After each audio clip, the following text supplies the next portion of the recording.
my whole life, I wondered, why do they have this pyramid on the back of this dollar bill? You say that this is the Garden of Eden. There it is. This is the man pansy. Now, this was released on the dark web a while ago. I had a coworker yell up and down towards me all day talking about Edgar Cayce. He actually gave me a book.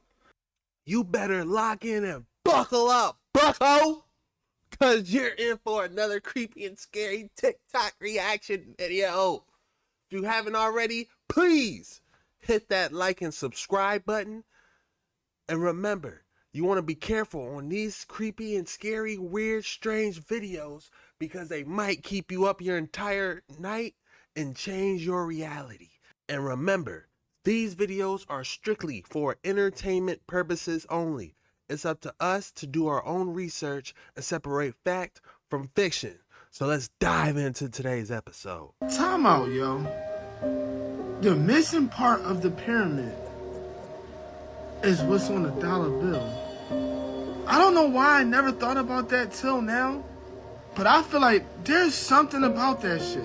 Hold on, look at this video real quick, y'all. And supposedly it's something written at the top of the pyramid, y'all. So I took a screenshot and I zoomed in, and you can see that there is something written at the top, y'all. Hold on, y'all. I just find it very strange, y'all, that the all-seeing eye on the dollar bill is basically that. Then we ask ourselves, why does America even have a pyramid on the back of the dollar bill? And specifically this one, because there are a lot of different pyramids and shit like that, all different shapes and shit. I feel like I'm on my national treasure shit right now. Y'all trying to figure it out. Because, you know, nobody could just stand up there and read that shit. Very interesting. Wait up! Was it some type of Stargate? Or was it made of solid gold and they straight snatched it off the top and sold it? I don't know. Drop y'all thoughts in the comments below. We going that route today. Hidden secrets in the $1 bill. On the back side of the $1 bill, you'll see this mysterious eye at the very top of the pyramid. Some theorists say it's the all-seeing eye of the Illuminati. You'll also notice all this weird writing. Next to the all-seeing eye, you'll see the words Inuit Coiptus. And if you Google those words, you'll see that it means He, which is God, has favored our undertakings. But what undertakings? And if you Google the words at the bottom of the pyramid, Novus Ordo Seclorum, you'll see that it's Latin for New Order of the Ages. What does that even mean? On the back side of the bill, you'll see some more Latin writing. You'll notice 13 stars in the seal above the eagle's head. He's also holding arrows, exactly 13 of them. So what's so special about the number 13? Hidden secrets in the $1 bill. 13 arrows? Liberty Bell, the symbol of liberty, an equal Liberty Bell, identical with the same crack, is found in Moscow. It's a very famous Liberty Bell of Moscow with the same crack. It becomes known as a symbol, the symbol of the Brotherhood of the Bell. Bel being B-E-L, the ancient god in the Mesopotamian Valley, being the one that we call Beelzebub or Belteshazzar or Yahweh. There are too many symbols. He's tweaking, but we're going to let him continue this video. Too many things going on in our world that we're just not aware of in this busy time in which we live, that it's time that we took time to look around us, see the emblems of power, see the emblems and seals of our government. Look at the dollar bill instead of trying to earn one. Just look at one for a change. Look on the front at the Masonic emblems on it. Look at the back, the Masonic emblems there. The Rothschild banking dynasty behind the governments of Europe hired Adam Weishaupt to formulate a plan for the world at that time to accomplish certain goals. That plan came to be known as the Illuminati plan. I've read every theory on how they built those pyramids. The Great Pyramid of Giza has 2,300,000 stones in it. Some of them they weigh between 2 and 80 tons. Some of them are cut from a quarry that's hundreds of miles away. These things point, that pyramid is shaped perfectly. Like, if you like a quarter inch there, a half inch here, by the time you get to the top, that thing's a mess. But meanwhile, it's not. It's perfect. It's also perfectly aligned to true north, south, east, and west. And they're not really sure how old it is. They think they date it to 2500 BC, but that's just because of organic particles that they pulled from inside stones. But they also say that they probably could have sealed those stones and resealed those stones over time. You're dealing with like a gigantic mystery of unfathomable proportion. Did you know the Great Sphinx has a tail? And that it also may have been built by the civilization of Atlantis thousands of years earlier than mainstream history suggests for a very specific purpose. Welcome to Phil's Pixel. According to this theory, the Sphinx was not made by the ancient Egyptians. We're told it was built about 4,500 years ago, around 2500 BC, but many believe it was constructed by a civilization that far predates anything we know. The Sphinx itself doesn't make any sense. It shouldn't even exist. For one, the ancient Egyptians were obsessed with recording everything they did. Yet, just like the pyramids, despite there being hieroglyphs that go back 5,000 years and more, not a single one of them mentions the Sphinx at all. One mainstream theory suggests the Sphinx was built as a sort of guardian of the pyramids to protect the pharaoh's treasures, but over time lost its significance, and the Egyptians just forgot to mention it in any of their texts. Like anywhere, no records of when it was built, for what purpose, or why its head is so small. Just look at it. The most immediate observation of the Sphinx is how tiny its head is compared to the rest of its body. It doesn't even remotely fit proportionally with its enormous body and just looks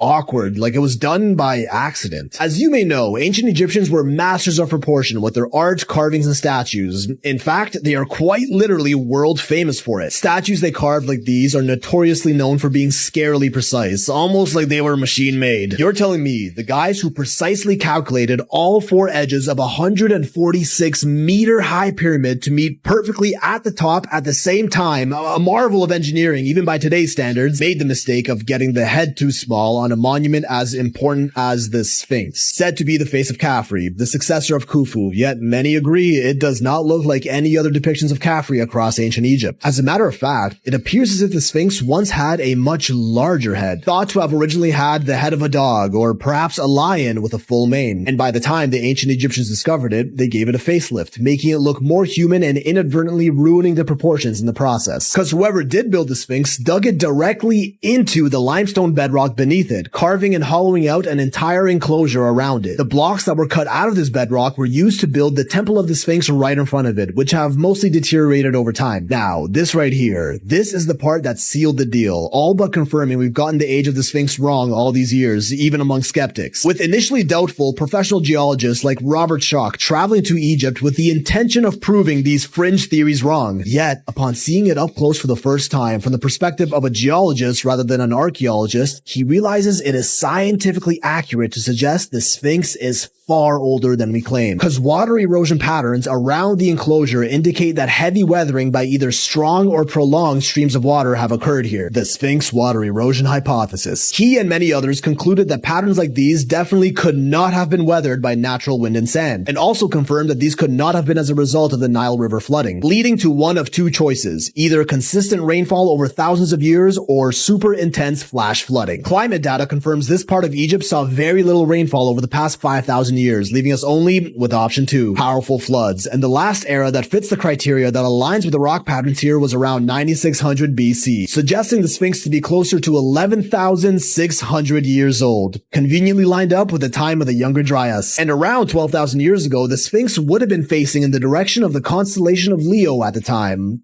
a lion, leading us back to the idea that the Sphinx may have originally been a lion monument with a much larger head facing the constellation that it represented, only to get washed away and buried for thousands of years, get rediscovered by the ancient Egyptians, and then forgotten again, until the 1800s, around which time the top of its head became visible from shifting sands. Then in the 1920s, the first official excavation started, finishing in 1936 for the very first time in a long time, from which many involved with the project agreed the depth that it was buried at did not match anything else in the area. There's no way the Sphinx could have been that deep underground by accident, leading them to strongly believe it was intentionally buried. And why? Because it may have been built as a safekeeper of knowledge for the legendary Atlantean Hall of Records that still exists hidden beneath it to this day. We'll dive into that one next time, and reminder, this is just a theory. For entertainment purposes only, may or may not be true, so shut the f*** up. Did you know the Great Sphinx has a tail? That is definitely what happened. I strongly believe that's what happened. They rediscovered it and then they just etched it as themselves and turned it into Egyptians. Like how you see there. It was originally a lion and they just straight carved it themselves. Damn, that sounds true. Drop y'all thoughts below. There's no way that could be it. And then in the Grand Canyon, that could have definitely been one too. What is really going on? Hall of Records behind Mount Rushmore. Feels like Mount Rushmore has a cave and an elevator. So whatever they're hiding is not there, it's underneath. Did you know that behind Mount Rushmore there is a secret door? A doorway that was intended to lead to a housing of the nation's national treasures, a hall of records, similar to those rumored to have been found in ancient Egypt. This hall of records was intended to house all of the nation's most cherished treasures and values, including copies of the Declaration of Independence and documents intended to help mankind rebuild society if there was ever some sort of great catastrophe.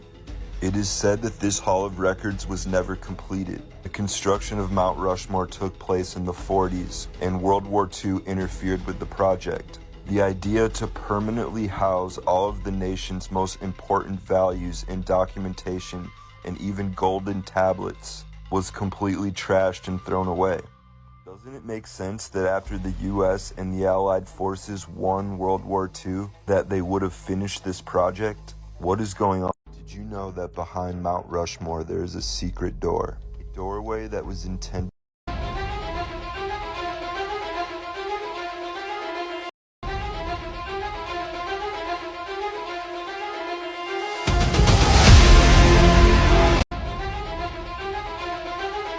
There is an ancient legend that says beneath the paws of the great Sphinx in Egypt that guards the pyramids of Giza, there is an entrance to a secret maze.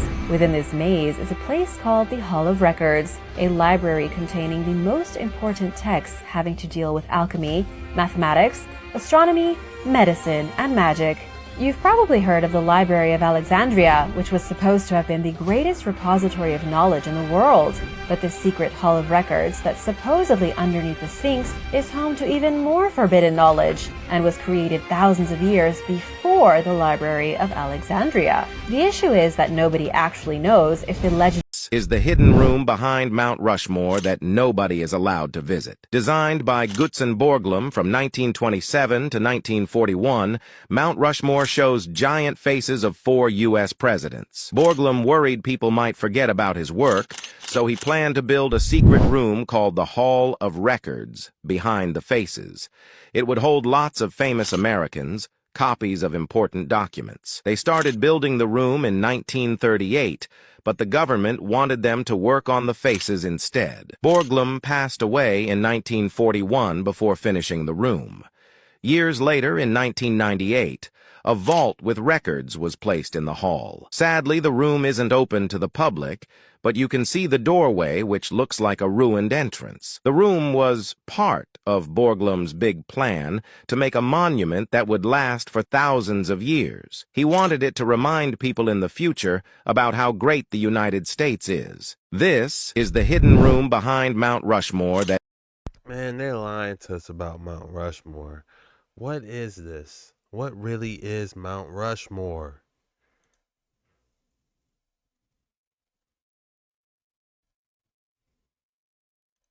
Did you know that behind Mount Rushmore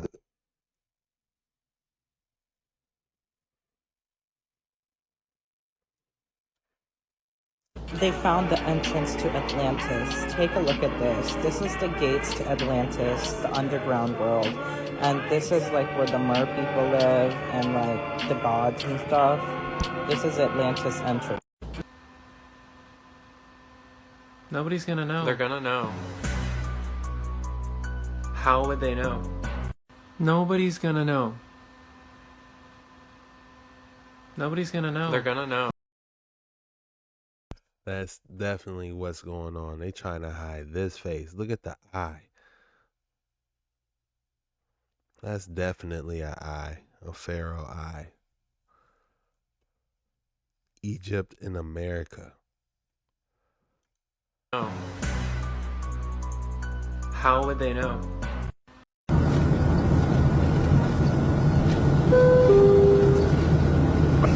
Okay, let's go.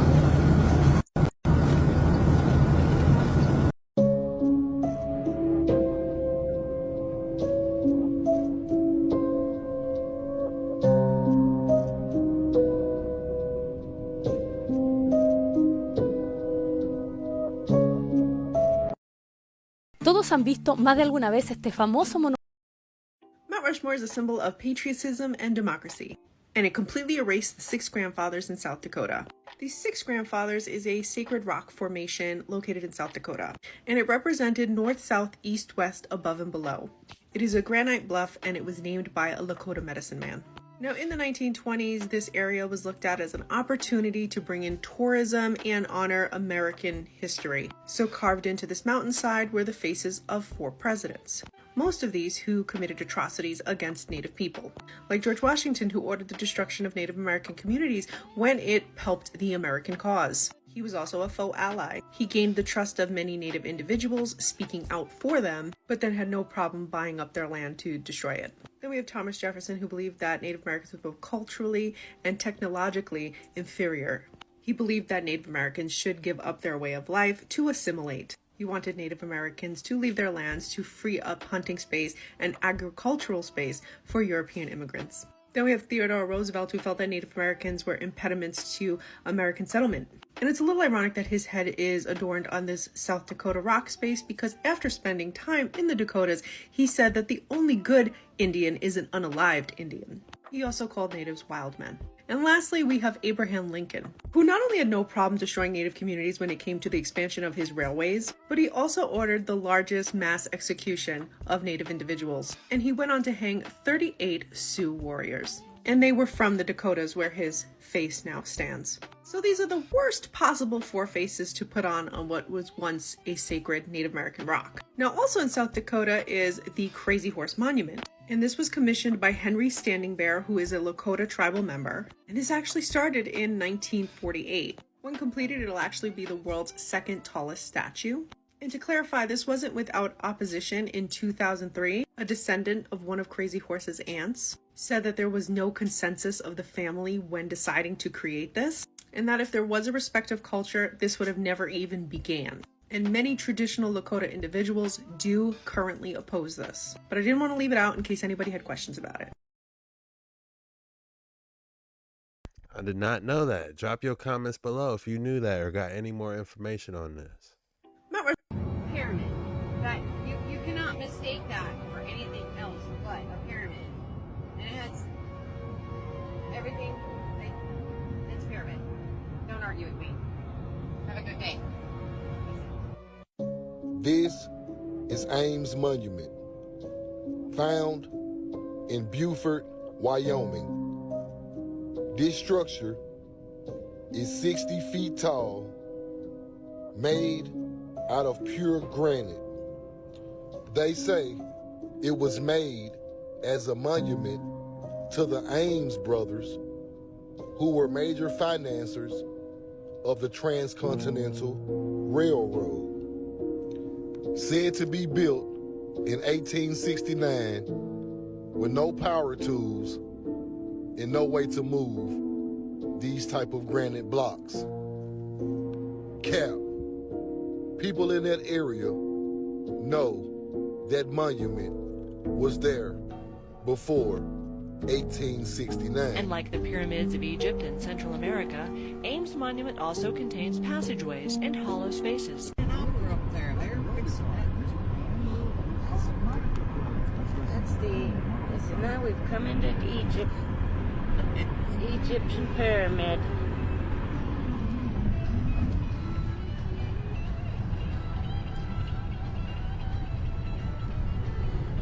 Waiting that out for something, probably another shopping center. Lasting area.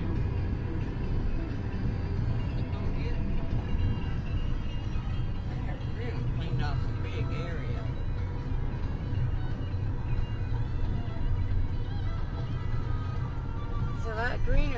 was the last time we come through here. It was not green at all, just all purple.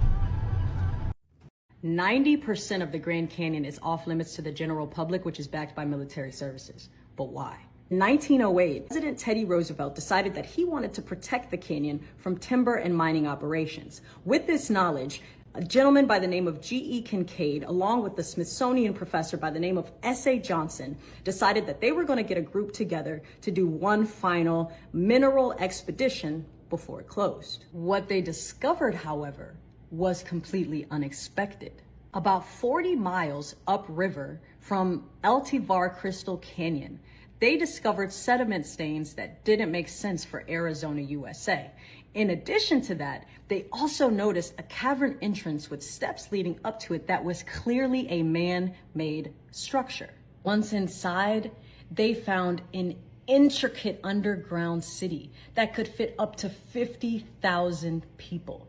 There were ancient Egyptian hieroglyphs on the wall, granaries, tools made of copper. It did make sense. What all of this pointed to was an ancient civilization with advanced technology.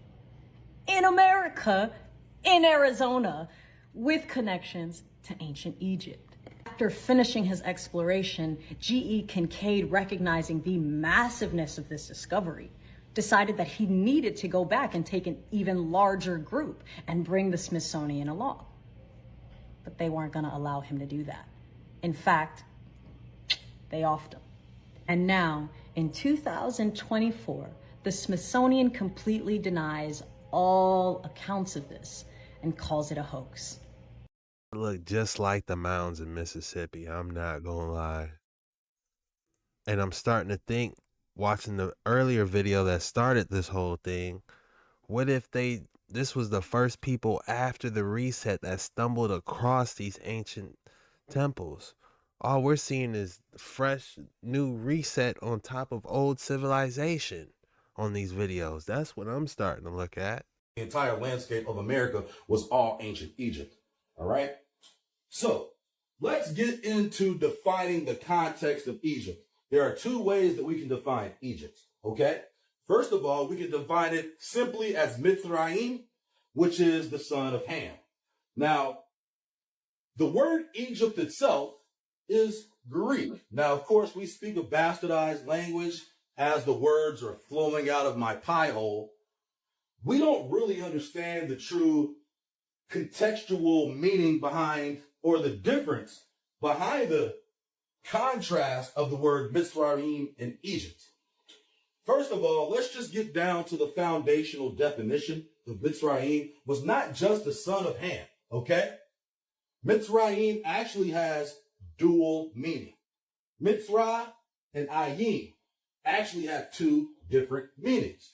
Now, when we're looking at this in a biblical context, other than Mitzrayim, other than being the son of Ham, is supposedly the name representative of the land. The entire landscape of America was all ancient Egypt. All right? Flying over Arizona, I was amazed. This really looks like ancient Egypt. And the Nile River runs very far. That's why when you go read stories of ancient Egypt, they talk to you about Egypt was a beautiful city that sat right off the Nile River. It was another ancient city, beautiful city that was not that far from Egypt. Egypt was a beautiful city that sat off the Nile River. There was another beautiful city not that far from Egypt that sat off the Nile River too, and it was called Memphis. Now over here in America, look at where Memphis sits at. It sits right off the Mississippi River, don't it? If you go look at a map, look at the way the Nile River runs. Now go look at the way the Mississippi River runs. Flying over Arizona, I was amazed. This really looks like ancient Egypt. This is Mount Shasta, a prominent Northern California landmark. Is Mount Shasta a pyramid? In 1904, J.C. Brown discovered a lost city underground in a cave with hieroglyphs on the walls and 27 tombs with skeletons of 10 feet tall giants. It's amazing that most of us overlook the truth. It looks like pyramids covered in dirt. America is Egypt, and I'm Newbie One.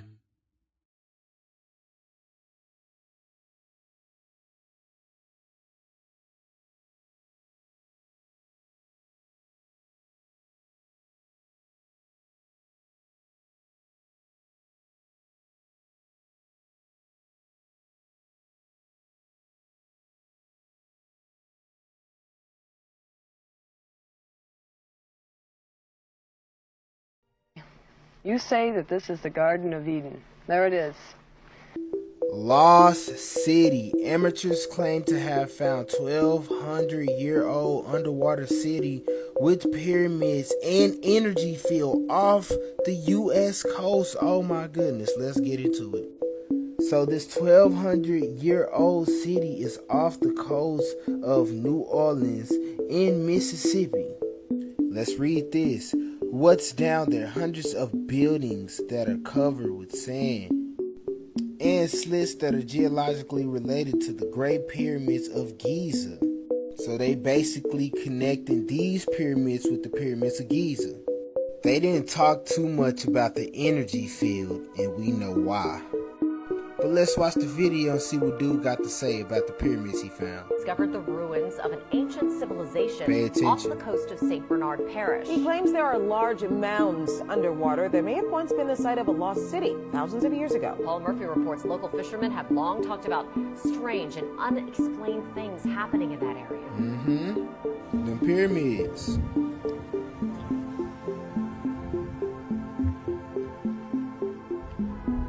The Chandeleur Islands are a chain of uninhabited barrier islands located in the Gulf of Mexico, 50 miles east of New Orleans.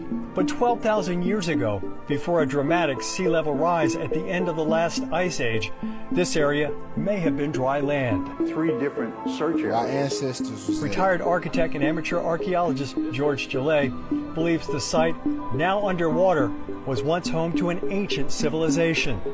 He dubbed the city Crescentis. What's down there is hundreds of buildings that are covered with sand and silt and that are geographically related to the Great Pyramid of Giza. Come on now.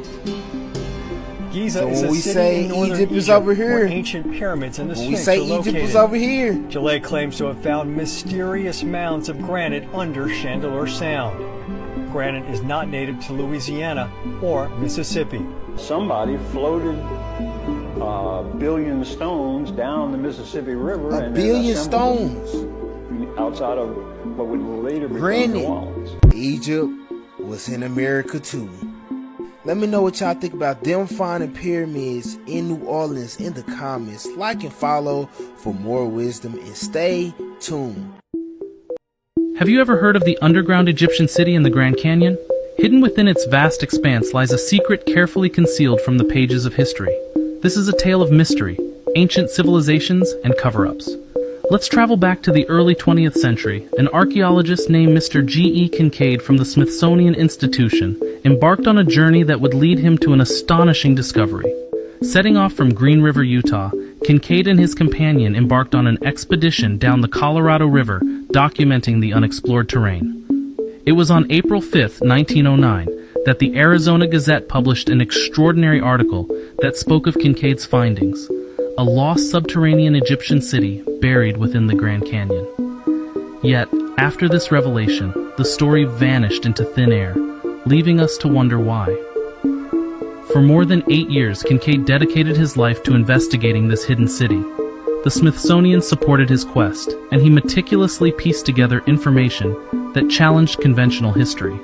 He described finding several passages branching out across these caves, leading to hundreds of chambers deep within the earth.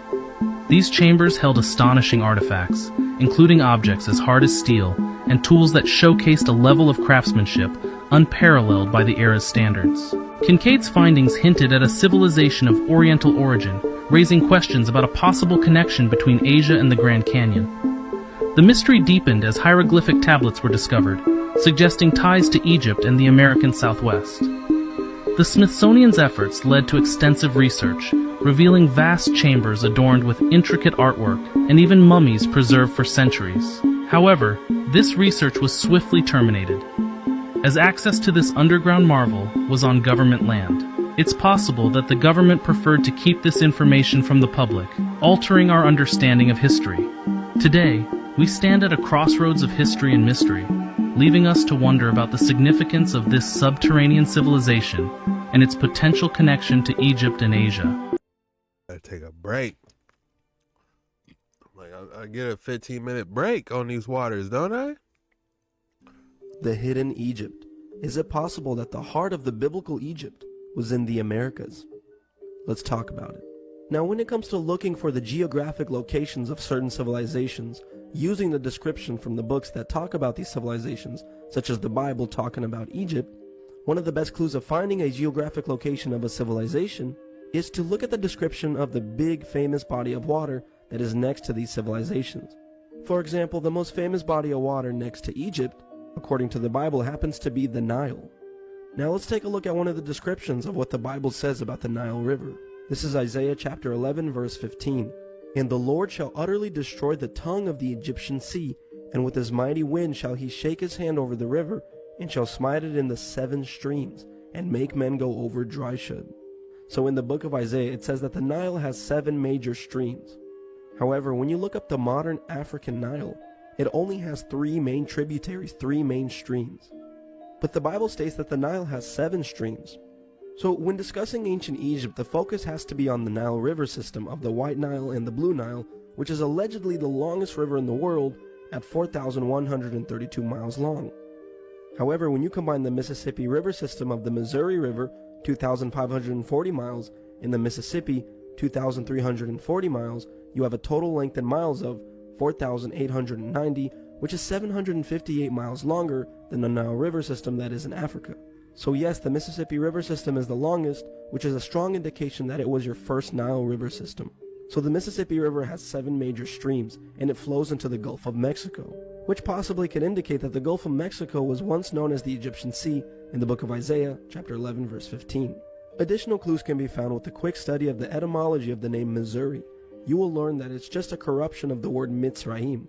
Who was Mitzrayim? Mitzrayim, according to the Bible, was the son of Ham. He was the younger brother of Cush and the elder brother of Phut and Canaan, the Phoenicians. Those families together made up the Hamite branch of Noah's descendants. So Mitzrayim is the Hebrew word for Egypt. So yeah, as I've stated, the modern African Nile only has 3 main tributaries, 3 main streams coming from the Nile, but the Bible states that there are 7. The Mississippi has 7 major streams. It is one of the longest rivers in the world, and it flows into the Mexican Gulf, or what is possibly the tongue of the Egyptian Sea. Mitzrayim is the Hebrew and Aramaic name for the land of Egypt. Mitzrayim is the dual form of Matzor, meaning a mound or fortress, the name of a people descended from Ham. It was the name generally given by the Hebrews to the land of Egypt and its people. You have mounds found all over the Americas, but especially all up and down the Mississippi River. In fact, you have so many mounds built along the Mississippi River that academics have named the people that built them the Mississippi Mound Builders. This is a significant fact because mounds are associated with Mitzrayim, which is Egypt. You have virtually no mounds in Africa. Therefore, the sheer number of mounds in the Americas and pyramids in the Americas is a strong indication that America is Mitzrayim. So yes, it's a fact that the Americas have more mounds and pyramids than all of Africa combined.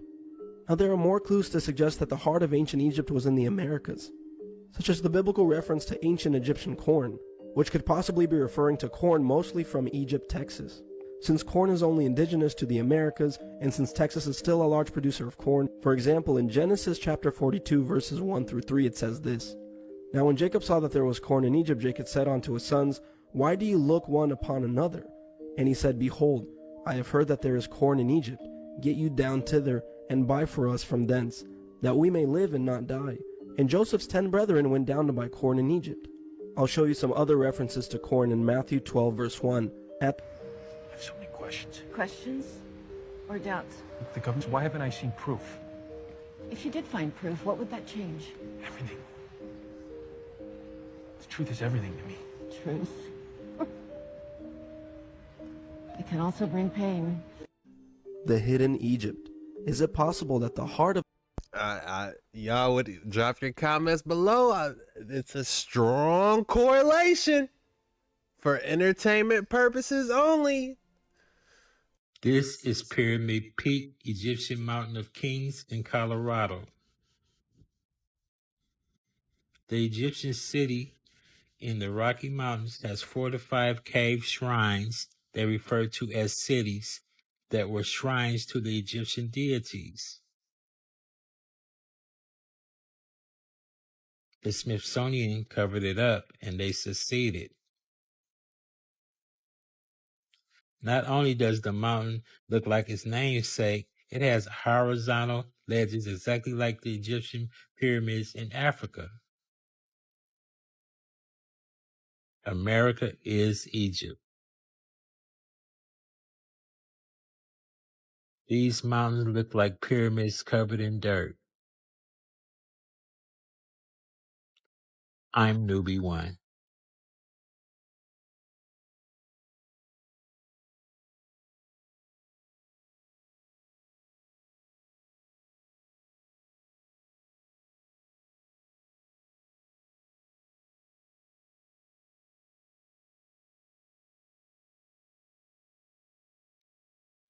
This is Pyramid Peak, Egyptian Mountain of Kings and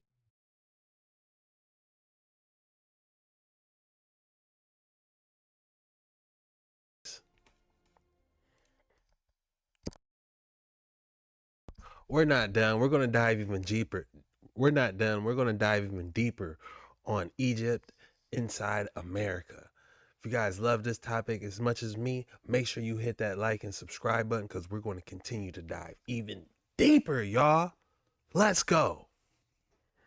Explorer found right ancient Egyptian tombs inside the Grand Canyon. That's what an explorer found right before the government closed the area off from the public. Way back in 1909, the Arizona Gazette reported a story of a miner, G.E. Kincaid, looking for gold in the Grand Canyon. While journeying down the river, he came across what looked like steps carved into the canyon side, so he decides to check it out. The steps, he claimed, were perfectly carved, not a natural formation, and as he approached the top, he came across a man-made cave entrance, which do exist all around the Grand Canyon, but this one was different. He went inside, turned on his light, and saw tunnels chiseled with perfect architecture and more branching paths deeper inside. He kept going until he comes across an enormous room several hundred feet long. In the middle stood a giant statue of what looked like Buddha, holding lotus flowers in each hand. Now, Buddha has nothing to do with ancient Egypt, which actually makes this more of a mind trip, but we're getting there, I promise. This looks like it was an ancient underground city, which actually exists all around the world in places like Derinkuyu in Turkey. Kincaid was amped. This gotta be the discovery of the century, so of course he leaves and asks for funding to explore more from the Smithsonian, the world-leading museum research and education institute, the gatekeeper of archaeological findings, made by the US government, who gladly agree. They send a team of scientists and miners led by S.A. Jordan to fully excavate this mind-blowing discovery. With this team backing the expedition, Kincaid goes back to the caves and realized he barely scratched the surface. He left extremely detailed journal entries describing the whole excavation, with hallways up to 12 feet wide and large oval doorways throughout the underground complex. During this excavation, they find full-size rooms which appear to have been made for dining, winding halls with detailed architecture, and artifacts like pottery, urns, and to their surprise, copper tools and swords, along with rooms built for metalwork. All signs of an ancient civilization far more advanced than what should have been here at the time. But then they find this: Egyptian hieroglyphs carved and painted on the walls, and stone tablets with similar hieroglyphs engraved. And then finally what appeared to be a crypt, filled with little cubby holes in the walls, each containing mummies of giant humanoids, some even being reported as reptilian looking. Yeah, Egyptian tombs in the Grand Canyon. They call this complex the Citadel, and by the end of their expedition, hundreds of rooms were discovered, estimated to house up to 50,000 people. They determined that, of course, this must be the remains of an advanced civilization that were here before the natives, and somehow brought the knowledge of the ancient Egyptians from the other side of the world into the Americas. G.E. Kincaid and S.A. Jordan presented their Egyptian hypothesis to the Smithsonian, who obviously did not like the sound of that and denied further excavation.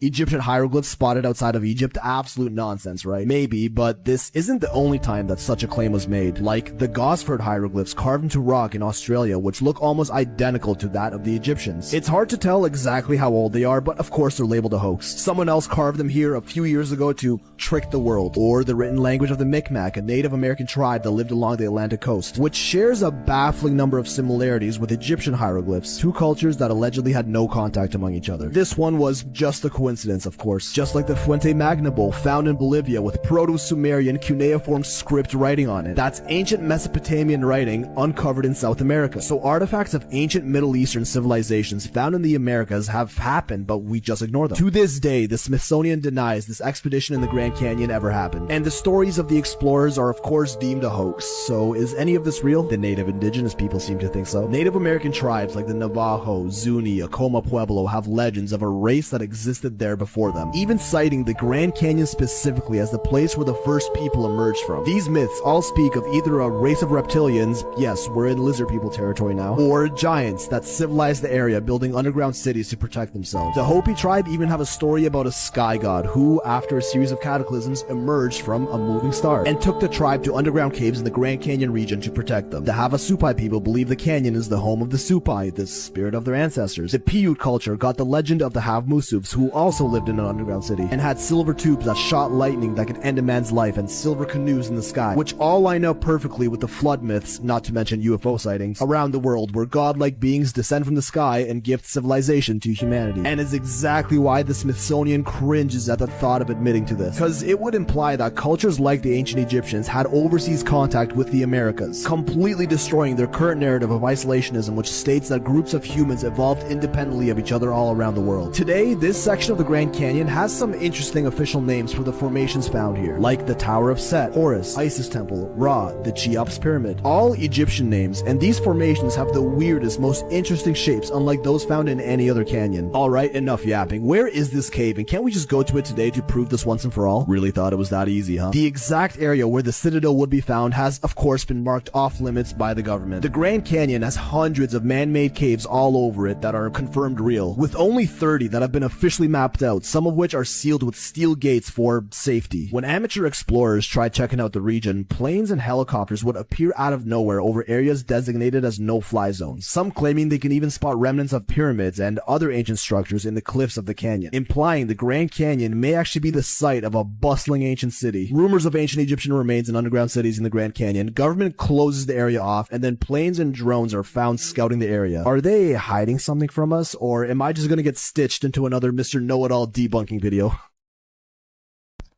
That's what we need to be working on these waters. The Grand Canyon. Them lizard people. That civilizations. What about the native stories? Aligning up everything with Gilgamesh and the Noah. Everything seems to be lining up. This is what I'm talking about now. This is the waters we need to be diving on. What's going on with the Grand Canyon? Your thoughts below. Jump in the comments and tell me what you know about the Grand Canyon right now. We need to figure this out. We're going to dive even deeper on these waters about the Grand Canyon and the pyramids. Proof that the Red Sea crossing happened. Like proof, not just artifacts on the bottom. We had those. We had chariot wheels on the bottom of the Red Sea. We had all these cool little artifacts. But the coolest thing that I saw is the shoreline. If you've ever watched the Ten Commandments movie, they had that big pillar of fire that came down. That's mentioned in the Bible. This pillar of fire, I just pictured these flames coming down. But when you go to that shoreline where it's documented to happen, the entire shoreline is melted sand. And it takes about 3,000 degrees or more to melt that sand. And it's evenly melted. You can almost see like footprints. There's stones infused in this melted sand. This is amazing. You don't hear about it. If it was a proof of evolution, it would be in every single textbook. But it's a proof that there was an exodus, like we're having today. You're talking about the exodus, people leaving the cities. It's people who have made the Southwest their home for hundreds of years. To the Zuni, the Grand Canyon is a holy place, their creation story telling how the ancestors climbed up from its basin. Even today, Zuni men still make pilgrimages to the Grand Canyon to venerate this sacred site. As a Zuni tribal elder, what can you tell me about the Grand Canyon, what it means to your people? For the Grand Canyon, to the Zuni people and other Pueblo tribes, this is considered our place of origin, not only in terms of religion, but also spirituality, about where our forefathers and our ancient ones came out of. Is there anything in your creation stories that talks about some of these mysterious caves, maybe even the one that could possibly hold Egyptian artifacts? In our spiritual teachings, there are actually rooms inside the Grand Canyon, and there's several passageways. Right. So that parallels with some of the history about the early 1900s, and also about some of the treasures that a lot of Indian tribes talked about. Are there any stories about what might be in some of these caves? I've heard a lot of different stories from different tribes that talk about these treasures that are supposedly in there. But then also I heard about a pyramid that's supposedly inside the Grand Canyon. A pyramid? A pyramid. So, Clifford, your oral stories say that there were cities inside of these caves and pyramids in the Grand Canyon. I absolutely believe in that because there's been a lot of different crossing of different cultures in this part of the world. It's my understanding that there's a lot of Egyptian type relics and artifacts that were taken from inside the Grand Canyon. Are there any stories about any of these caves being cursed? In most Native American sites, there are natural occurrences that might be considered cursed. It's sort of like a guardian type thing, and it's still even in existence to this day. You have to tread very carefully. Absolutely. So do you think there still could be treasure down there? Oh, absolutely. This is a huge place. And if you look at the rooms and the space inside the canyon itself, there's a lot of artifacts of past civilizations. I believe in that there's a lot of treasure still inside the canyon. Do you think we can get there? Well, you might try getting there, but it's very dangerous.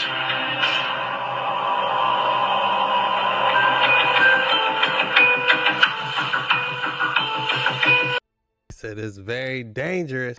I think about in the center of the garden, north and south. The Garden of Eden, east and west, is not over 10 miles wide, paralleling the river from Chattahoochee down to Bristol. But you're right in the center of it here at Torrey State Park, north and south, between Chattahoochee and Bristol. Well, now, according to the Bible, the Garden of Eden must have trees pleasant to the sight, and it must have gold and onyx stone and a river of 4 heads. Is this one of the rivers? This is the Pison River, which is mentioned in the 2nd chapter of Genesis, when it says, a river went out of Eden to water the garden and parted and became into 4 heads. The tree life from Chattahoochee to Bristol is the largest of any other area in the world. The Bible names 28 trees. The best authority on earth have identified 27 of them here, and many more, including the gopherwood tree. The Bible names those 4 river heads as the Pison, the Gihon or Gihon, the Hiddekel, and the Euphrates. The first one was the Pison. The Bible says that is it that compasseth the land of Havilah, which was North Florida before the flood, where there is gold, and the gold of that land is G-O-O-D. The Bible used that adjective to describe the North Florida gold to further tie down the exact location of the Garden of Eden. The next verse says there's also bdellium there, which is nothing but rosin out of pine trees that God instructed Noah to pitch the ark out of, and onyx stone, which is marble. And North Georgia, right where this great river has its source, is one of the largest marble areas in the world. The Tate Marble Quarry and company there at Tate, Georgia, is one of the largest. So the natural monuments definitely mentioned and described in the Bible as being related to the Garden of Eden are here, and they are not anywhere else on this earth. Well, not only are we sitting in the Garden of Eden, but we're also sitting in an area where you say Noah built the ark. Noah built the ark out of gopher wood, which God selected himself for him to build it out of. Is this the only place that you know of? This is the only place on this earth where it has ever grown. It's the most peculiar wood on earth. You can take a piece of it the size of this match when it's green You can't break it. You can twist it and turn it. It's the lightest wood on earth. I have had its fibers, its structure, its every phase of it chemically analyzed. There's no other wood on earth like it. It's the lightest. And Noah built the ark out of wood not very far from where you and I are sitting here at Torrey State Park. It was loaded, and then it floated 5 months and landed on Mount Ararat, where we know definitely that it's now embedded in the ice. Now, there are four rivers that are necessary for the Garden of Eden.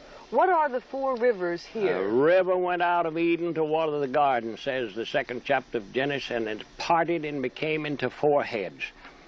The Pison, the Gison, the Hiddekel, and the Euphrates. That is the only four-head river system on this earth. When the idea or the notion or the belief that the Garden of Eden was somewhere else. That Egypt has 118 pyramids. But did you know that America has over 2,000? This conspiracy theory is guaranteed to blow your mind. It states that the Grand Canyon is a path to Egypt, and that's because there's pyramids, hieroglyphics, mummies, and tons of other Egyptian artifacts were found, and all the areas that are marked off actually mimic Orion's belt, and all the main points are named after Egyptian gods. And some of the biggest pyramids around the world and in the United States are actually hidden under mountains. Go ahead, look it up. The majority of the pyramids really start picking up along the eastern part of America, which according to this map of what America really is, that's all ancient Mesopotamia and Babylon, which makes sense why you find all these ancient hidden civilizations in the eastern parts of America, and why you have all these obelisks, because America's the real Egypt, and they've just been lying to you. What do you think? This is Ames Monument, found in Beaufort, Wyoming. This structure is 60 feet tall, made out of pure granite. They say it was made as a monument to the Ames brothers, who were major financiers of the Transcontinental Railroad. Said to be built in 1869 with no power tools and no way to move these type of granite blocks. Cap. People in that area know that monument was there before 1869. And like the pyramids of Egypt and Central America, Ames Monument also contains passageways and hollow spaces. Just like the pyramids of Egypt and South America, this pyramid has passageways to enter. That further lets me know someone stayed in this pyramid at one point of time. And the face on this monument, the granite, does not match the original granite. That further lets me know that face was put on this structure. Let's keep going. It is hollow to save labor and materials. In October of 2010, under the direction of the state of Wyoming, skilled masons opened up one of the narrow passageways into the structure and allowed architects to map out its interior. It was just a real high point in my life, that moment of getting in there and standing up and looking around.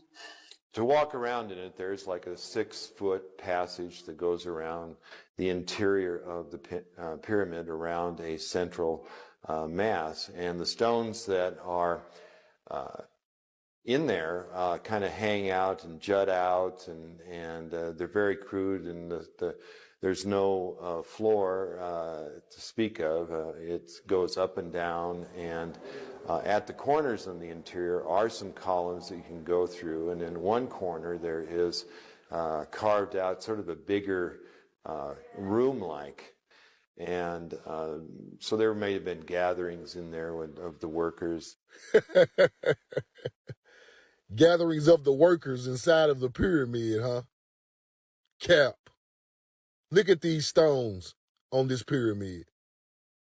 They didn't build it. We know the truth now. Why are they trying to cover up these pyramids? Huh?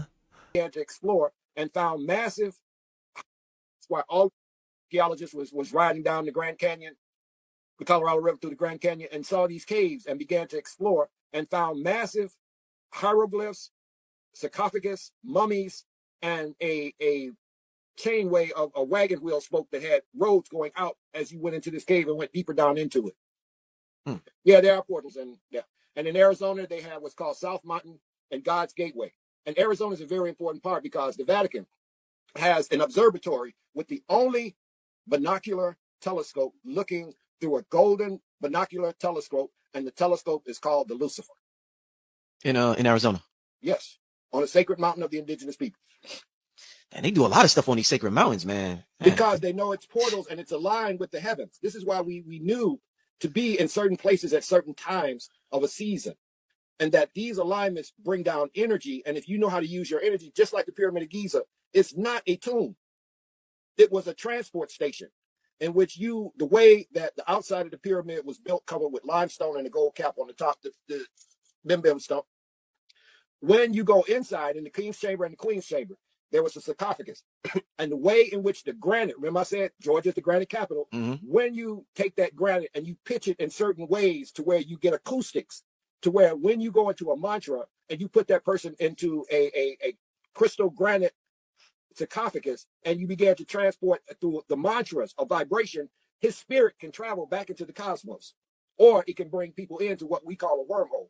That's why when they did, when Roddenberry did the thing of Star Trek, he had to start with the person who talks to the universe, Lieutenant O'Ruhu, the black woman, talks to the universe.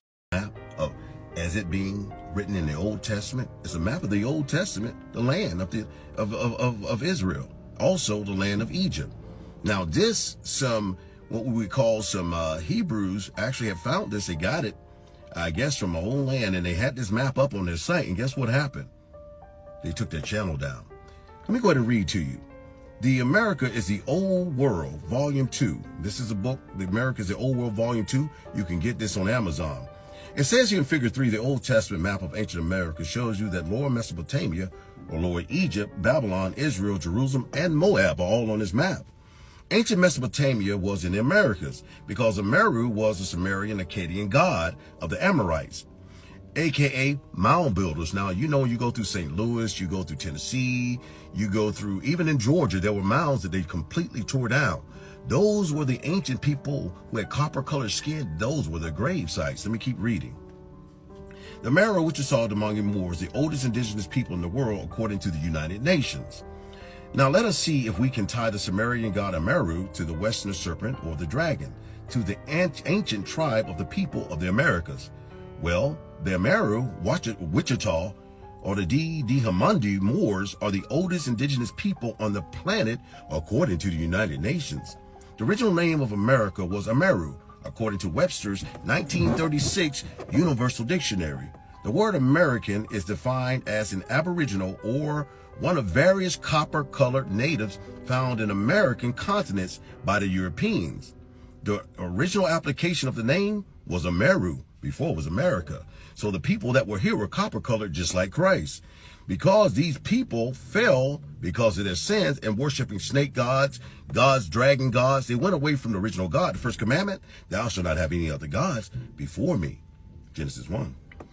The original American Ameru, according to Webster's Dictionary, the American is defined as aboriginal, one of the various copper-colored natives found in the American continents of Europe. The original application of the name Ameru, end quote, is derived from the point Ameru, Westerner serpent god, which makes sense because the worship of the serpent dragon, ancestors, which makes sense because of the worship of the serpent dragon, Kalanadi ancestrin Chakara alignment, was chiefly a symbol in the Americas. The flag of Mexico is the eagle, the phoenix, killing the serpent and the dragon. Mexico, a Mexican, Olmec, Old Mexican, was part of Wichita. Washita, ex-Mur Empire of Mexico, used to cover South Central and North America. Mexico used to extend all the way up into Canada. They were all, if you ask me, America's Egypt, and the original people was all over. They had the technology to turn these pyramids into portals, and that's how they were transferring around.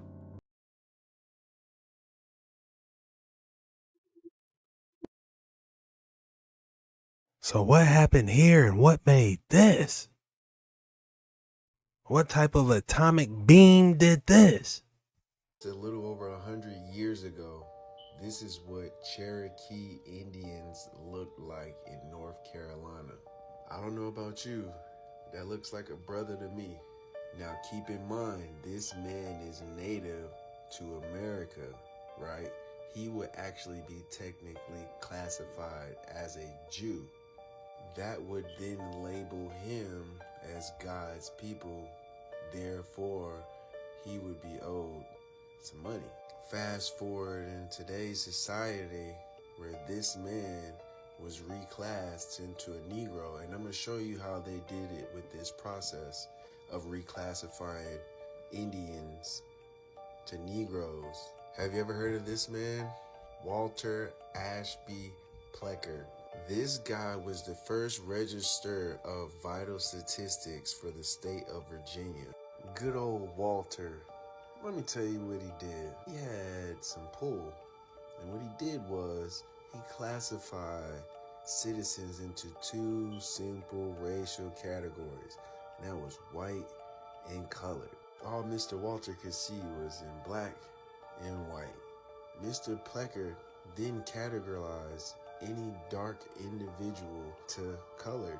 Mr. Plecker pressured state agencies into reclassifying Indians as colored to wipe away the Indian legacy and their identity, so that way when Virginia Indians try to get their money, they're denied. And they're denied because now they're not classified as Indians, they're classified as colored folks. So basically, they found a way to reclassify native, indigenous, black people, God's people. They were able to reclassify them as if they were foreigners. And they were able to take their riches, take their land, right? The conquerors conquering the land and the people, right? And giving them traditions, right? And taking their lineage so that they cannot protect themselves. It's all right here. Virginia wasn't the only people doing this, reclassifying people, indigenous people, so that way their wealth, their legacy is given to what other race? They can't hide the pyramids. It's so many pyramids, they can't get rid of all of them. It's all over the United States. I see that now. These pyramids are all across the Americas, United States. And probably some up in Canada. They're everywhere. What's these boys charging stations? What are they, portals now? We need to start busting these open and get inside. Connect these mercury rectifiers up here and get these boys beaming again. Did you know that Egypt has 118 pyramids? But did you know that America has over 2,000?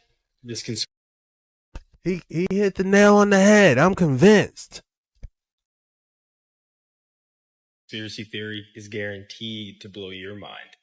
It states that the Grand Canyon is a path to Egypt, and that's because there's pyramids, hieroglyphics, mummies, and tons of other Egyptian artifacts were found. And all the areas that are marked off actually mimic Orion's belt. And all the main points are named after Egyptian gods. And some of the biggest pyramids around the world and in the United States are actually hidden under mountains. Go ahead, look it up. The majority of the pyramids really start picking up along the eastern part of America, which according to this map of what America really is, that's all ancient Mesopotamia and Babylon, which makes sense why you find all these ancient hidden civilization in the eastern parts of America, and why you have all these obelisks, because America's the real Egypt, and they've just been lying to you. What do you think? My whole life, I wondered, why do they have this pyramid on the back of this dollar bill? Visited the Grand Canyon for my very first time on a family vacation, and it was an extraordinary experience for me. I loved it. There I was looking at what they call the monuments of the Grand Canyon, and at the time, nobody really paid attention to the names of the features of the Grand Canyon. I'm 51 years old now, and it wasn't until I started investigating what I felt was needed to be investigated in the Grand Canyon concerning the Egyptian artifact find down in the underground dwellings, citadels, that and the Asian artifacts. They had hieroglyphics. They had things that were taken by the Smithsonian Institute in the year 1907 and 1909. In 1909 is when the Phoenix Gazette came out with their article chronicling G.E. Kincaid, who was sent from the Smithsonian Institute to do an archaeological investigation there. And that's when it was discovered that Egyptian artifacts indeed were there. But no news from then on. And people talk about that experience. It's wrapped in myth. Very difficult to understand it unless you're connected with the Hopi Indian tribe and other Indian tribes that would tell you otherwise what that canyon really is. And I think that I pretty much discovered just through an intellectual survey of what it might be. And then a little over a year ago, here at the University of Arizona Library, I decided to pull out one of the topographical maps of Grand Canyon to see if the stars of Orion would match up with any of the pinnacles, the highest peaks, the altitude peaks of this topographical map. Sure enough, it did take about 20 minutes to size that star chart, which I created a transparency out of in Photoshop. And I got the alignment. What seems to really fit are the major stars that are not the belt stars that we find in the Giza Plateau with the three great pyramids. They happen to be the shoulder stars, Betelgeuse and Bellatrix, and then the kneecap stars. I think you would call that the Hunter constellation of Orion. That is Orion, South, and Rigel. And then Mintaka would be one of the stars of the belt system. And those were the major ones. They lined up with Isis Temple. They lined up with Isis Temple is Rigel matches up with Sumner Butte. Bellatrix matches up with Isis Temple. Betelgeuse matches up with Tower of Set. And South line up with O'Neill Butte, where the natural arch is. And it's quite possible that reorienting this, I might get other matches, but these are the ones that turned out to be the closest.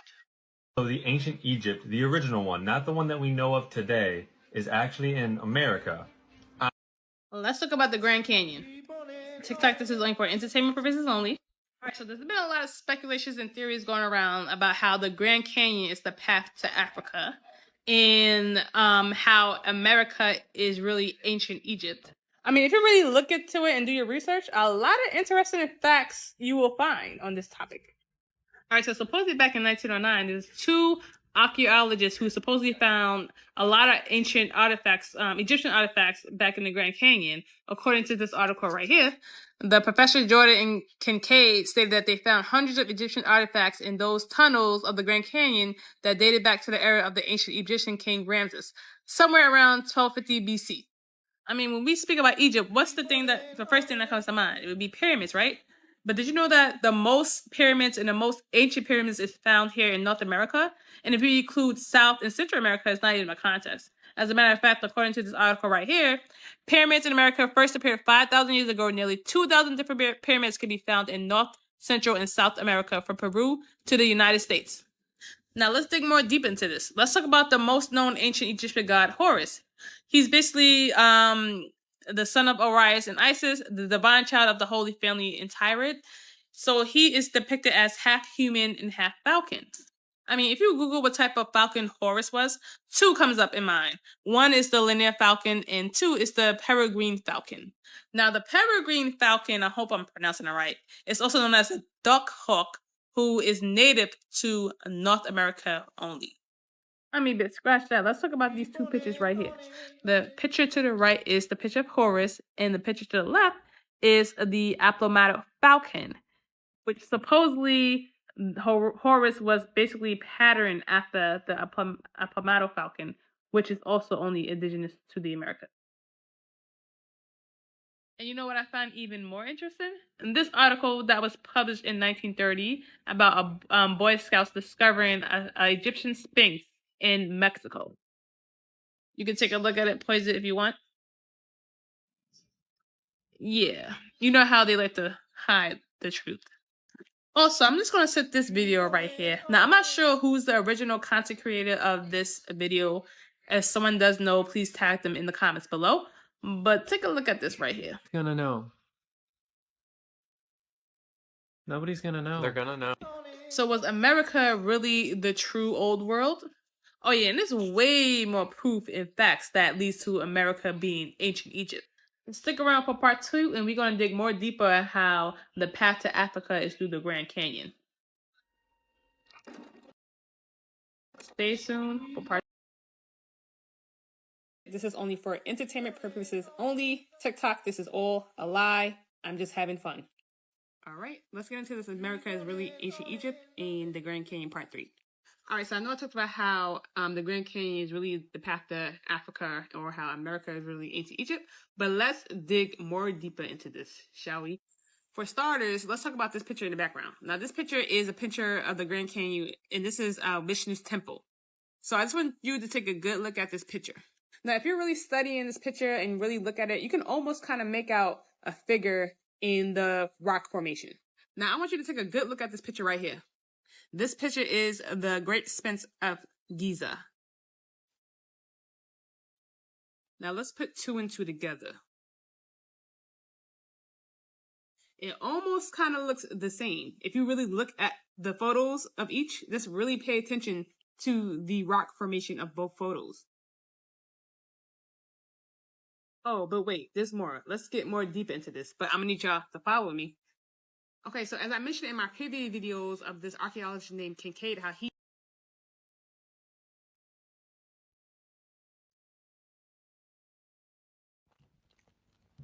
It is so pang-glad. Even Harper wants a bit. Go on. You fucking bitch! You! Oh my god! Now, he's about 14 years old. He doesn't like the cold as much as the tigers, do ya? But he's choosing to be outside, and if it gets really cold, he can go into his den in the back. Right, Chow? I found about the Egyptians in Ohio was actually from a paper that was written. It's postulating it. I guess they took a lot of the evidence that they had been finding and saying this shows that there might have actually been Egyptians there. What's from 1937? That's when the guy was, I think, born. This is 40 years ago. Oh, so wow. That amulet was brass, apparently, and it was found near Cincinnati. And where I actually think that it might have been trade routes, because there was some stones that have been found in various parts of the world that are from specifically Ohio, because it's like a rainbow shale that was used in like arrowheads and stuff a long, long time ago. Like that area was used to make weapons, like the first 12,000 years ago when the first people were kind of in North America. But that area in Ohio also is known as the sandstone capital of the world, and I don't know if that's related to the Egyptians, because that's what the pyramids are made out of. There's tons of sandstone that is very specific to that region. Yeah. So, pyramids made out of sandstone? I thought so. Yeah, I've heard this. There's 21 from 1800 to 1980. 21 times the amount of sandstone that made the Great Pyramid was shipped out of Ohio to make various buildings all over the world. Really? Most of them in the United States, obviously, but all over the place. Dun, dun, dun. Yeah, just weird facts I found after Graham came History through. of the humans. We don't know history. We know some. The only history that we know is the one we go discover on our own time. The one that's presented to us is not history. It's all lies.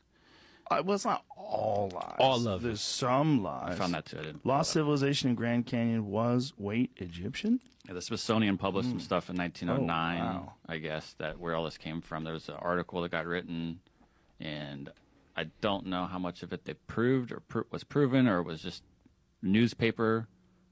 It's like bait back in the day. Look at this. Even more amazing, the artifact didn't match up to anything on the known record. Rather than appearing to be of Native American origin, as one might expect, the object had distinct Egyptian or Tibetan designs. Could there have been an entire civilization of Egyptians living here? If so, how did they get here? Dun, dun, dun. It's not that hard. Hop in the boat, man. You got cats that leave Africa and try to come to Spain on these places on a chicken wing. Yeah. You know? It is interesting, right? Like the population of Cuba. Cuba's so insanely diverse, and it's right there. Like, what is the history of that other than the slave routes? Like, what is the history of Cuba? Because Cuba has very distinct African people living there. Mm-hmm.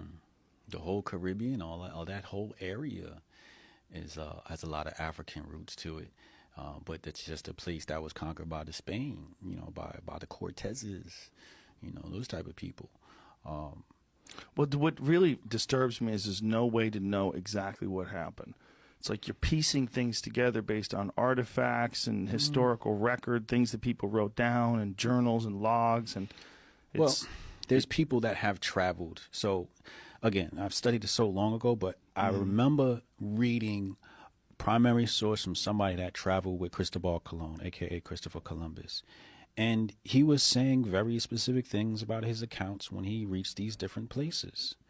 You know, and he was saying things like, we got to the land and we found Africans.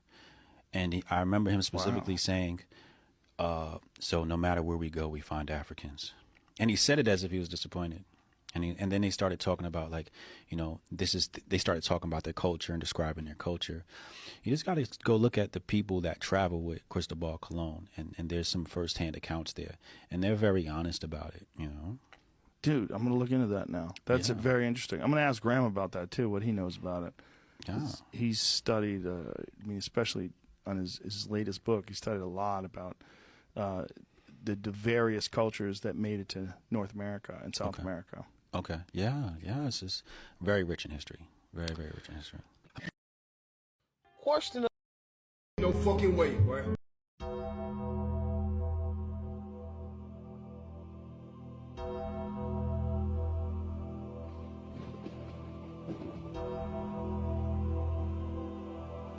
With the crown in Sedona, okay?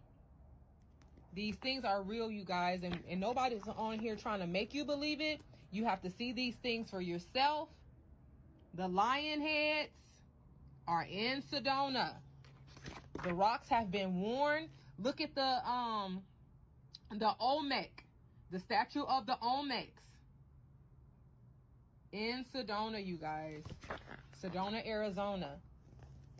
Let me see if I can find something else that I thought would be more really interesting. Singing birds. These are bird beings, you guys. Again, bird beings are in the rocks.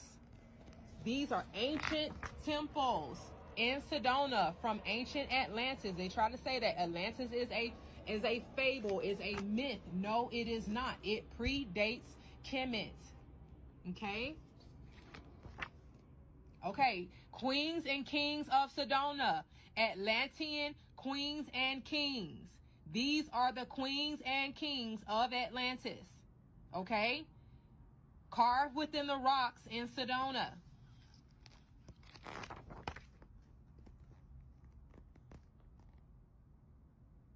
Right? King Zozar. Kings of Thunder Mountain. These ancient carvings have been worn over a millennia, right? You cannot deny this. When water wears on rocks, then the appearance of them disintegrates. Look at that face right there. We are here. We have been here. We didn't come from no daggone Africa. We have been in the United States. We are indigenous to the United States. Because the United States is Egypt. And when I have the opportunity to go back to Sedona, look at this. When I have the opportunity to go back to Sedona, I will give you guys and I will go back on it. I will go back on this tour just to create live footage, live videos of these. Because this is for real.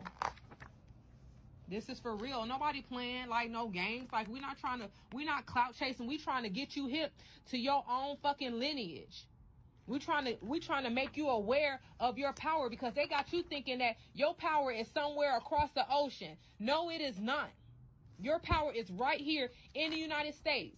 They have found ancient relics, gold tablets within the Grand Canyon, and they don't want you to know this.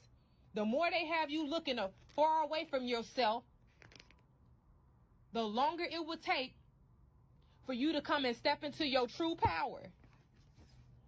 And ain't nobody on here debating with y'all. You don't have to believe this. You do not have to believe this, but it is the truth.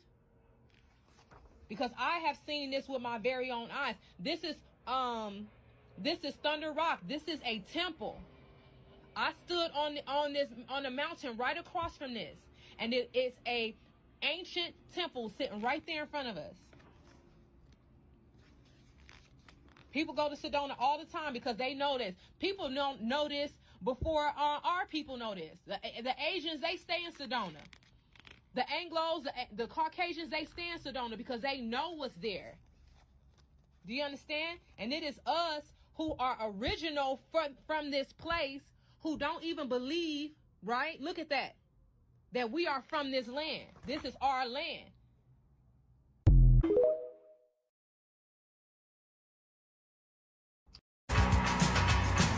Hey you guys, I just wanted to share a few photos. I recently moved to Arizona and I visited Sedona, and a lot of people have difficulties accepting that Egypt is in the United States. The Grand Canyon, Sedona have relics that are much older and predate that in which we've seen in ancient Kemet.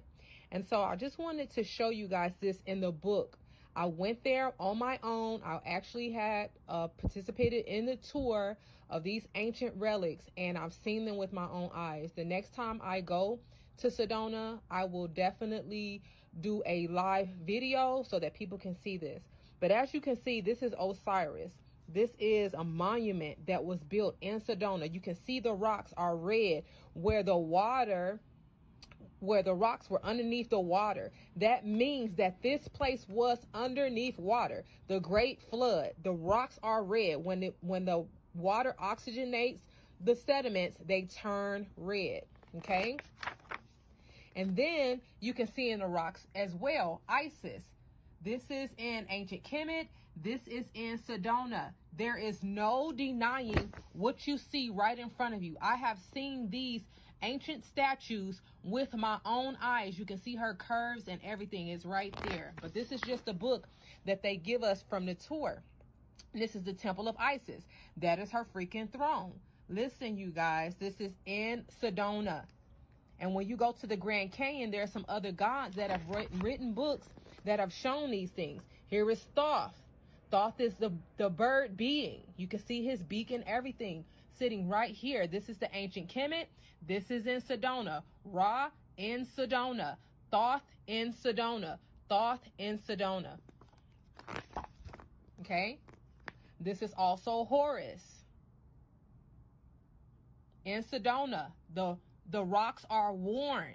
This is Anubis in Sedona. The rocks are worn. Okay. Hathor. This is Hathor here. The rocks are worn, you guys. This is Sedona. This is Ma'at in Sedona. Akhenaten in Sedona, within the rocks. Akhenaten in Sedona, in the rocks.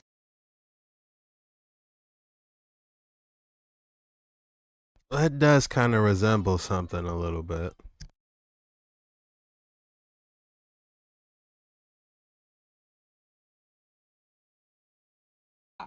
These predate Kemet. The rocks have been underwater and they have experienced wear and tear. Massive amounts of wear and tear. Here's Thoth again. Thoth, the god of wisdom. Right? The bird being, the beak. In Sedona. Okay? And what else do we have here? We have camels, baboons. Oh, look at that face. Look at that face right there. In the rocks. in Sedona. You cannot deny this. The heathen raged, the kingdoms were moved. He uttered his voice, the earth melted. The true location of the land of Judah, continuing my series on the possibility that biblical history happened in the Americas. Today we're going to be talking about the real location of the land of Judah. Now, what makes the tribe of Judah so important in the Bible? The tribe of Judah became the most powerful and most important tribe. Not only did it produce the great kings David and Solomon, but also it was prophesied that the Messiah would come from among its members. The kingdom of Judah was in Utah. The best-selling book When Rocks Cry Out by Horace Butler has already demonstrated that Peru was Jerusalem and that the kingdom of Judah is in Utah. How did Mr. Butler prove that the kingdom of Judah was in Utah? Well, he used biblical verses from Deuteronomy chapter 34 verses 1 through 3, which reads as follows. And Moses went up from the plains of Moab onto the mountain of Nebo to the top of Pisgah, that is over Jericho. And the Lord showed him all the land of Gilead unto Dan, and all Naphtali and the land of Ephraim and Manasseh, and all the land of Judah unto utmost sea, and the south and the plain of the valley of Jericho, the city of palm trees, unto Zoar. The strange thing about the description of the kingdom of Judah given in Deuteronomy chapter 34 is that all these biblical place names can be found in Utah, such as Manasseh, Utah, Mount Nebo, Utah, Mount Pisgah, Utah, Jericho, Utah, South Gilead Way, Utah, Ephraim, Utah, Daniel, Utah, Nephi, Utah, short for Naphtali, Moab, Utah, and many other biblical names are found in Utah, such as Goshen, Utah, Jordan Salt Lake, which could possibly be the real Dead Sea. There is a mountain in eastern Nevada named Mount Moriah, and it's over 12,000 feet high. In Utah, not only is there a river Jordan, but it runs out of a freshwater lake and into the Great Salt Lake, which is remarkably like the Dead Sea. There is also a Mount Nebo in Utah, approximately 12,000 feet high. So yes, with evidence this strong, the real Judah was possibly in Utah. Now, people often try to say that it was the Mormons that gave these places names in Utah, biblical names to support their position as Jews. However, this explanation fails miserably because there are no 12,000 feet high mountains in modern-day Jerusalem. Therefore, the real Judah or Israel has to be in Utah because it fits the description of the kingdom of Judah perfectly.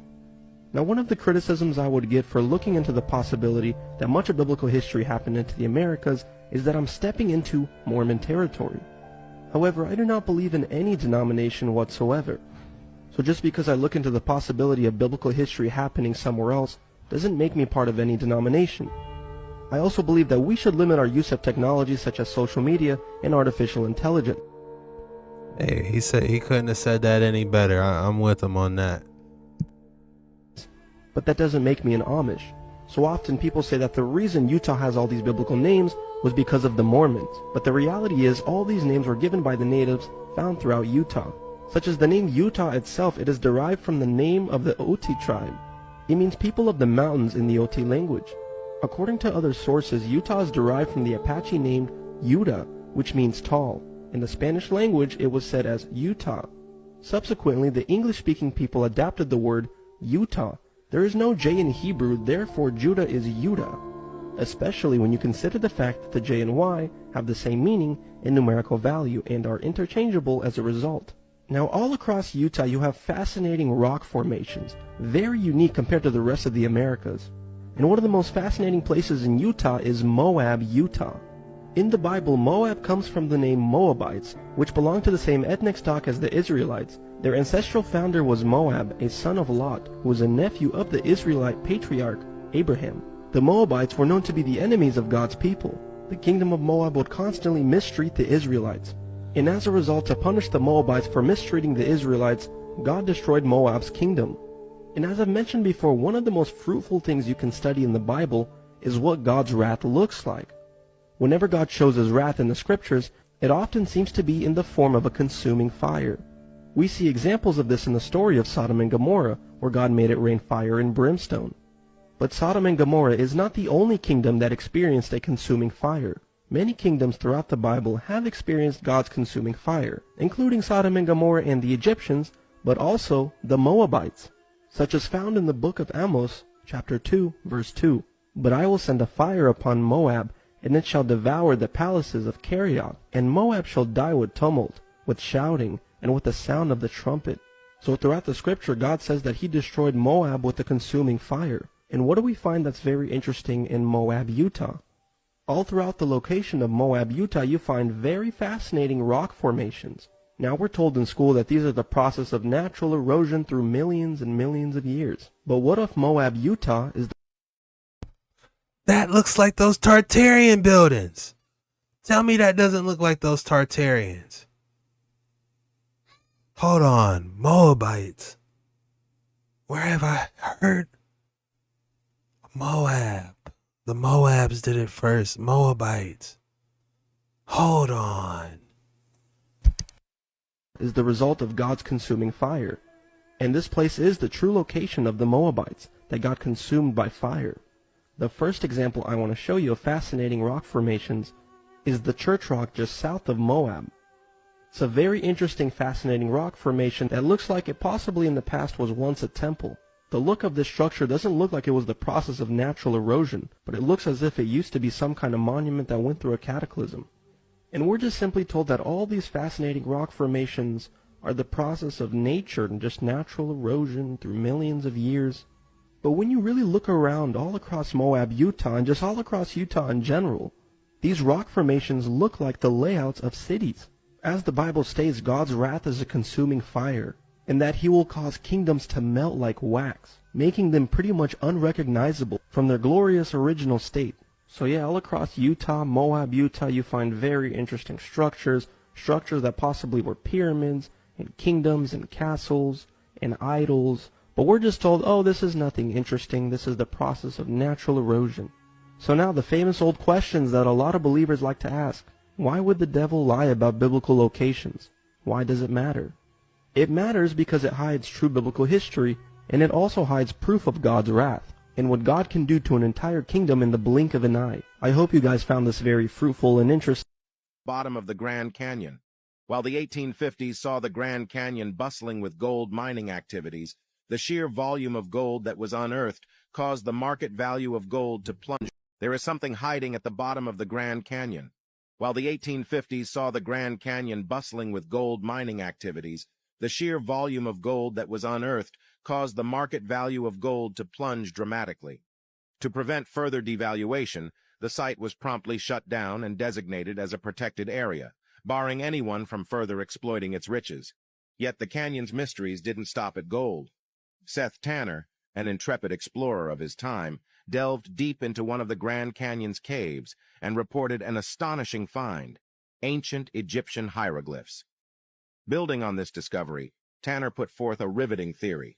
He believed that nestled within the Grand Canyon was none other than the elusive city of El Dorado, the fabled city of gold.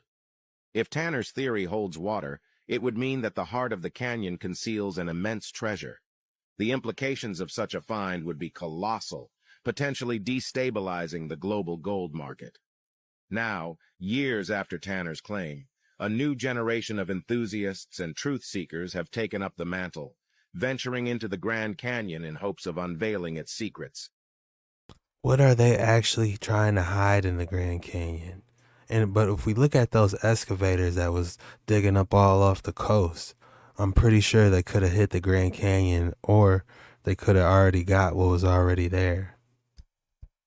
Your guys' thoughts below. Did they find whatever they were excavating in the Grand Canyon or not?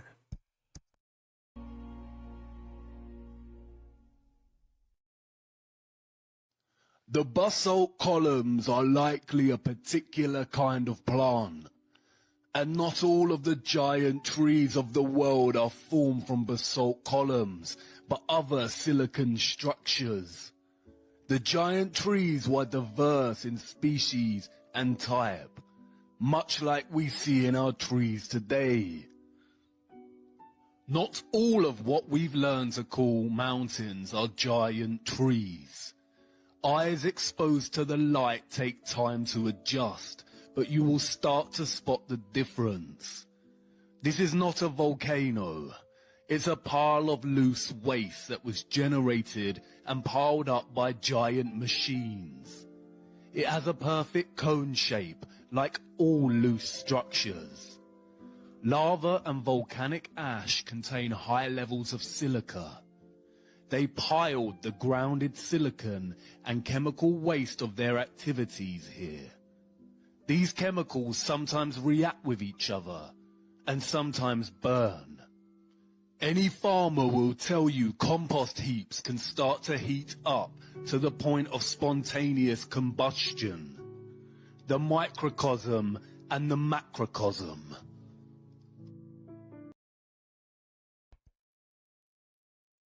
He said giant machines. Which machines? What machine could be capable of doing that? Silicon is the second most abundant element found in Earth's crust after oxygen. Silicon is structurally very similar to carbon. Many scientists have theorized that silicon-based life is possible. When silicon interacts with oxygen, it turns into quartz. This is a carbon-based tree, and this is a silicon-based tree. History is a lie. There was a silicon era in which trees grew to enormous heights, and they were made primarily of crystal, just like quartz. What we call rocks today are really just fragments of old giant trees and other living organisms. Rocks and stone are the phase between silicon and carbon life forms. There are no petrified organisms, just the remains of silicon-era organisms. More than 75% of the Earth's volcanoes reside in the Ring of Fire, a major area in the basin of the Pacific Ocean, the deepest ocean on Earth. Look at this image of our oceans without water. You can see the scarring and trenches on the ocean's floor. This is where they dug and mined the most. The Ring of Fire is home to the deepest trench on Earth, the Mariana Trench. It measures 2,550 kilometers in length and is over 10,000 meters deep. Look at all the other trenches in this area. It is not a coincidence that the largest volcano on Earth, the Tamu Massive, is located right next to these trenches under the water. It is the size of the United Kingdom. The extent of the mining here has created 452 ocean waste piles, or what they call volcanoes. You see, there never used to be oceans on Earth like we know them now. What is now the oceans was once covered in deep silicon crystal. All life was primarily silicon-based.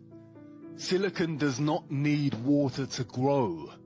It is very different from the carbon-based life that we know of and experience as humans. Only carbon-based life needs water to survive.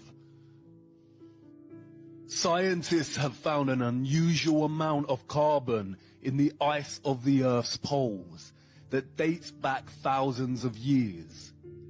This high amount of carbon in the ice shouldn't be there. They tell us its recent presence is because of burning fossil fuels since the Industrial Revolution, but that doesn't explain the carbon that dates back thousands of years. It suggests there was a huge worldwide fire at some point in our history.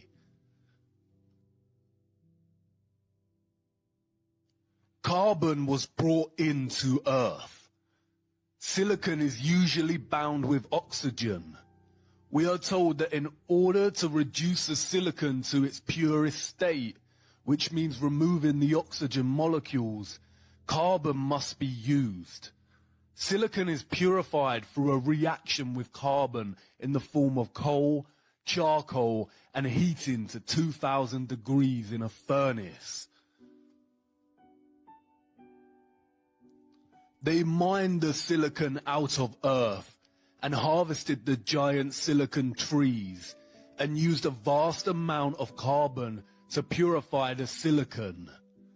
Our oceans contain 38,000 gigatons of carbon. 1 gigaton equals to 1 billion tons. But silicon is the second most abundant element in the Earth's crust. Carbon presence in the Earth's crust is actually very low. Carbon life was never meant to be. Earth would never have favored carbon-based life over other possible choices. A creator would never have favored carbon over silicon. Silicon would form an unbelievable, beautiful world. It binds to oxygen 5 times stronger than carbon. Carbon is weaker and combined with many other elements. Because of this, our lives are short and susceptible to disease. I want to know is what type of machine could excavate, who could just dig off in the coast like that? What type of machine could be capable of that?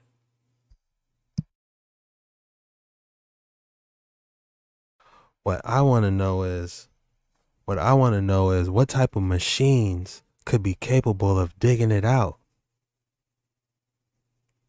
Those machines could have been massive. And every volcano could be the waste from it? Dang, so this ancient technology is on a whole nother level now.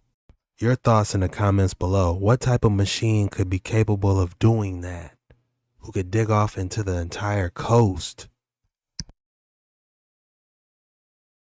The real Egypt, guys, and hopefully it's becoming easier to understand that you were lied to. Because how are they finding mummies in Nevada?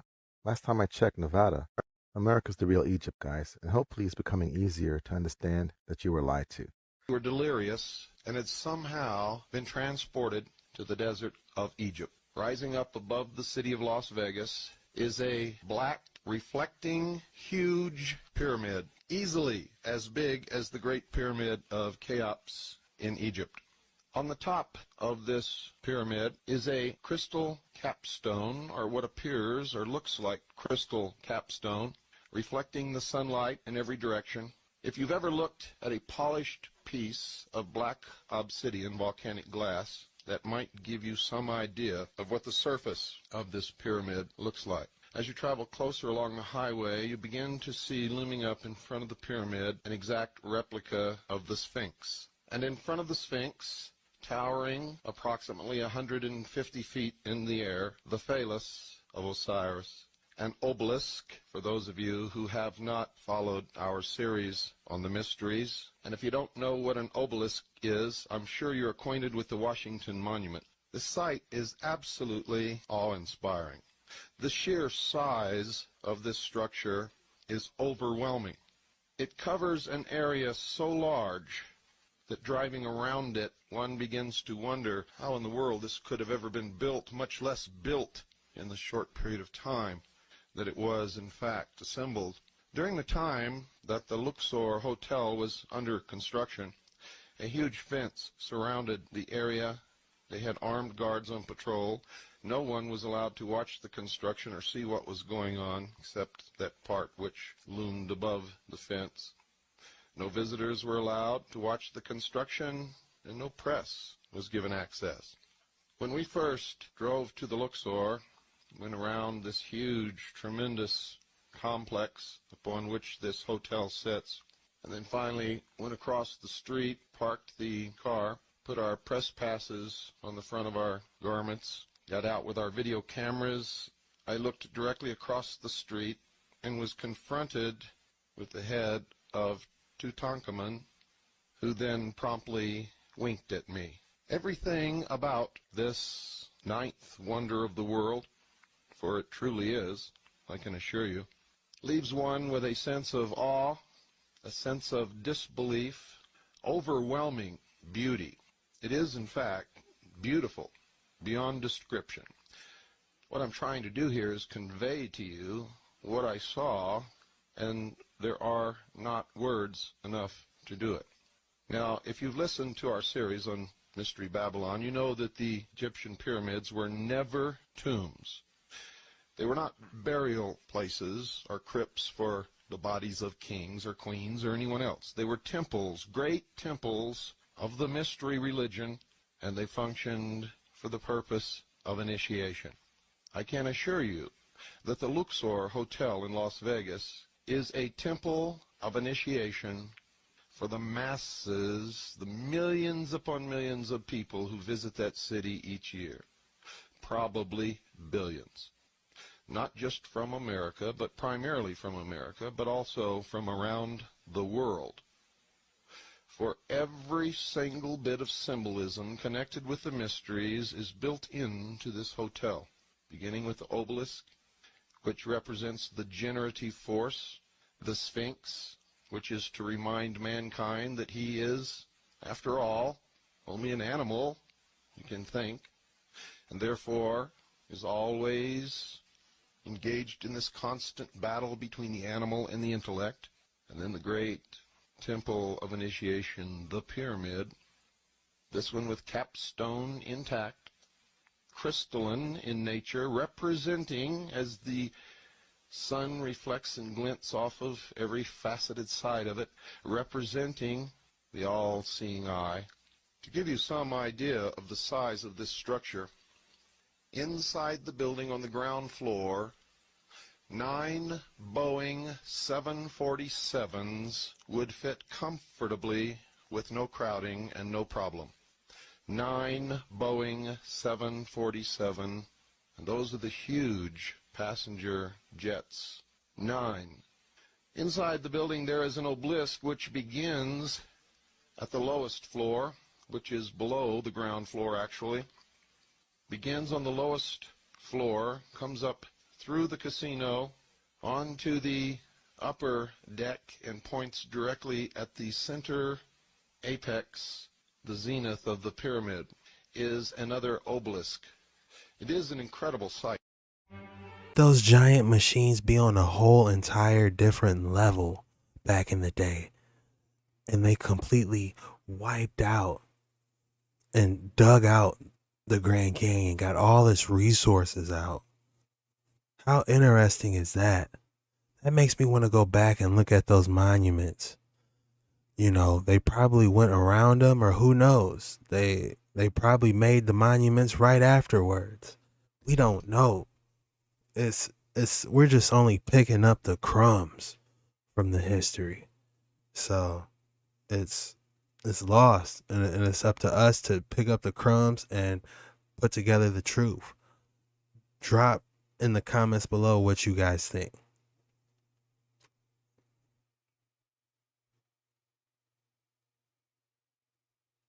Because it got me thinking, if Egypt was over here, let me see.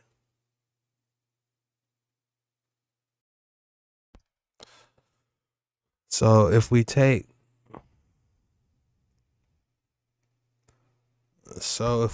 this new Egypt is in America, you know, how does it all align is what I've been asking myself. Is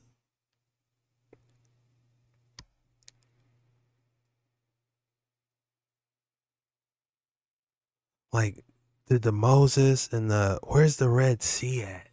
Where's all this? I have so many different questions of if Egypt was in America. So let's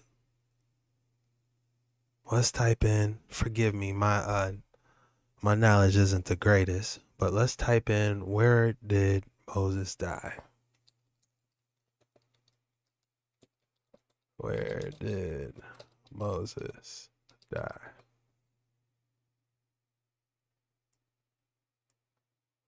All right.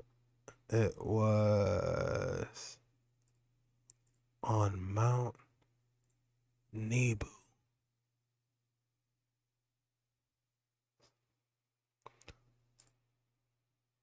All right. So we have Mount Nebo. Want to see Mount Nebo. Oh, there it is. This is where it's at. Does it say the elevation?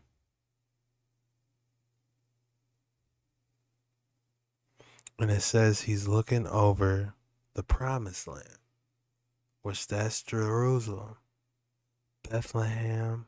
Like all of this would have to correlate in order for Egypt to be in America. So let's see if we can find Mount Nebo.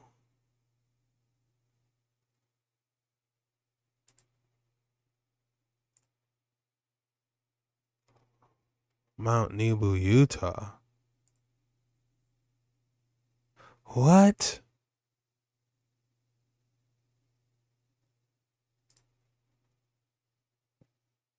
There's a Mount Nebo, Utah?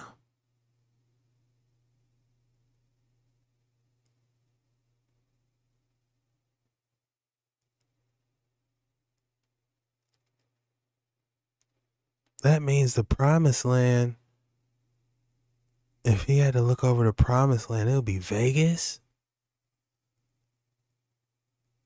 Would it be Vegas? Are they trying to say that's Jerusalem? There's no way. This is just, we would have to see some correlation here. And then they're saying the Mississippi.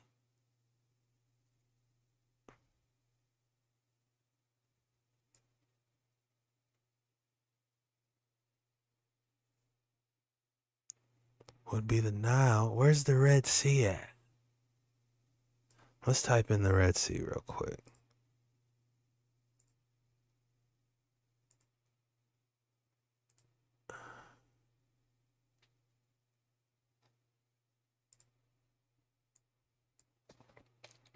Red Sea location.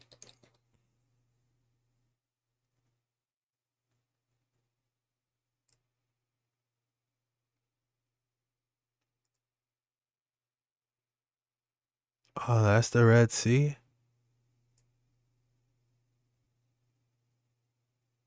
Okay.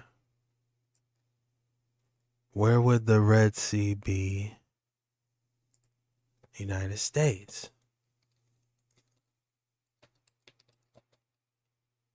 Red Sea, Utah? There's no way.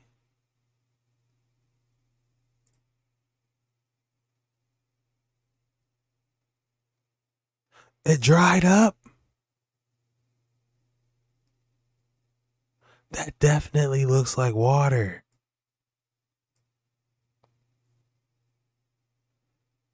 Tell me that doesn't look like water used to be there. Moab, that sounds familiar. The Moabites? That sounds familiar.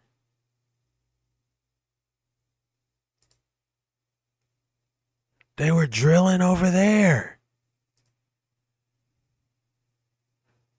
They was looking for something. They was trying to find that staff, probably. Look at this, y'all.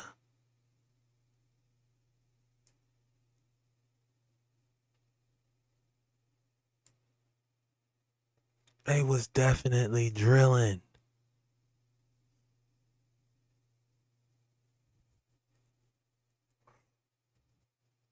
What was y'all looking for?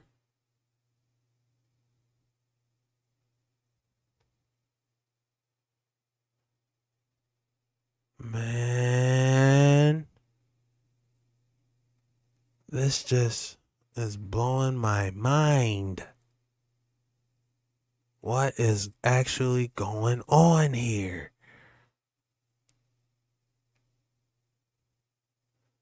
Back to that Red Sea, though.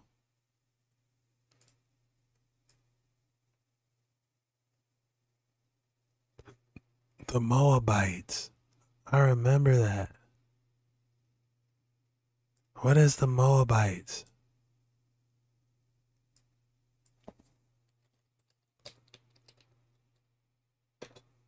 Moabites.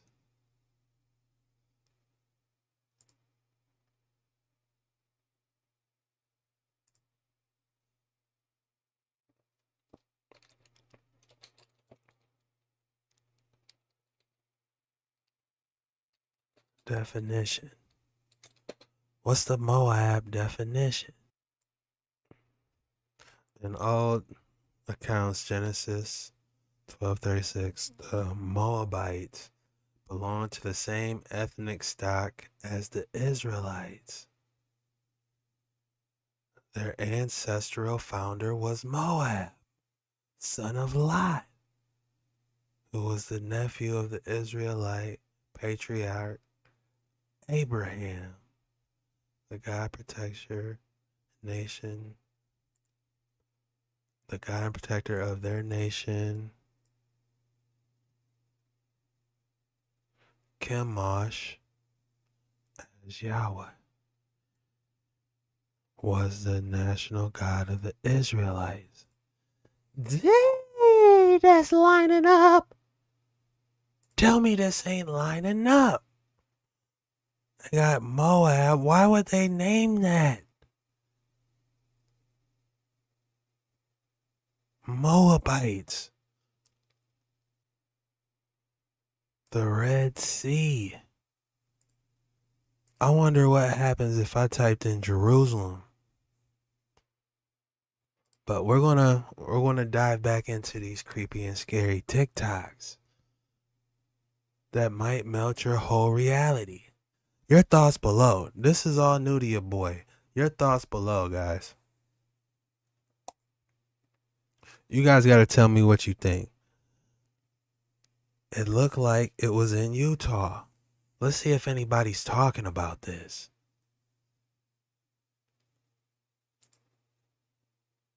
You can see a whole lot from the top of Mount Nebo. Isn't it true you can see the whole land of Utah? The whole land of Utah from Mount Nebo? So I'm sure that Moshe, when he went up Mount Nebo, he can see the whole land of Judah. Moshe, wasn't that Moses' real name? We getting in. Hey, it's getting real. Judah, look, every direction. You can see every direction. Look how high they are. This is from the summit of Mount Nebo. Mount Nebo, Utah. Very tall place. And I guess they're going to start climbing down. So I just wanted you guys to see that. Get a clear perspective. All right. Look how beautiful this place is. Mount Nebo. Some of the yellow flowers here. Look at the view. Again, the whole land of Judah. I just want to show you guys, when you put Mount Nebo on Google or even most search browsers, right? They won't give you Mount Nebo, Utah. They'll give you right away Mount Nebo, the fake one.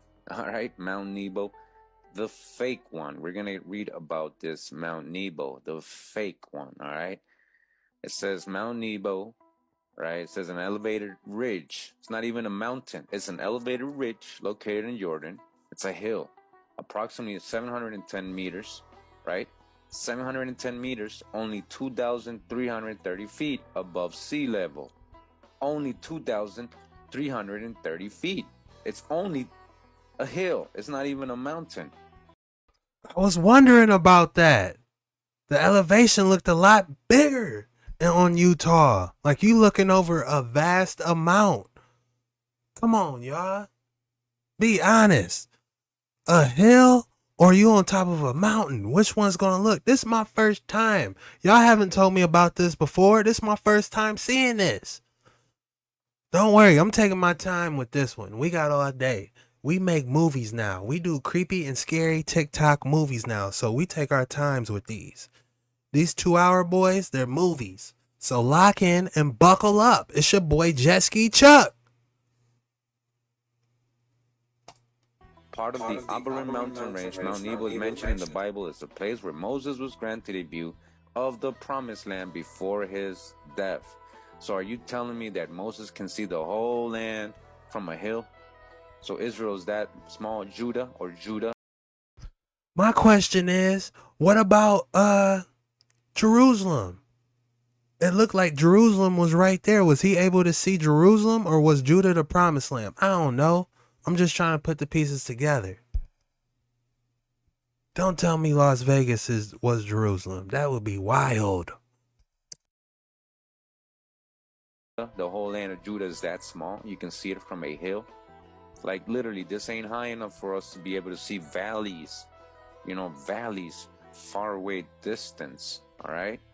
Now, again, this is the fake one, right? It's only, pay attention, 710 meters, 2,330 feet above sea level. All right. I'm about to take you to the real Mount Nebo. All right. So now we're at Mount Nebo, Utah. The real one. All right. Now you see a real mountain. And you can see the cover of my image for this video. That is what it's on the background of the lion. It's Mount Nebo, snow covered. What does it say about Mount Nebo? It says it's the southernmost and highest mountain in the Wasatch Range. Mountain, not an elevated ridge. It's literally a mountain, Mount Nebo. Why are you calling an elevated ridge over there in Israel a mountain if it's not a mountain? This is a real mountain. I feel like they making it too easy for us. Why would they call it Mount Nebo? Even though that's what it really is. But I feel like they would change the name. This feels too easy, man. Like, hold on. It's yup, buckle up, man. End times. Right? Named after the biblical Mount Nebo. What does it tell you right away? It's named after the biblical Mount Nebo. It is the biblical Mount Nebo. Why would they even mention that? Overlooking Israel, which is said to be the place of Moses' death. It is the centerpiece of the Mount Nebo wilderness inside the Uinta National Forest. Again, the biblical Mount Nebo. This is in Utah. How tall is this? Mount Nebo has two summits. The northern summit reaches 11,933 feet, about 3,700 meters, almost 12,000 feet. Let's go back to the fake one. Again, the fake one, what does it say? Only 2,000 feet. And it's not even a mountain. It's called an elevated ridge. It's not even a mountain. All right, it's only 2,330 feet. You cannot compare that to a real mountain, real Mount Nebo, 11,900 feet above sea level.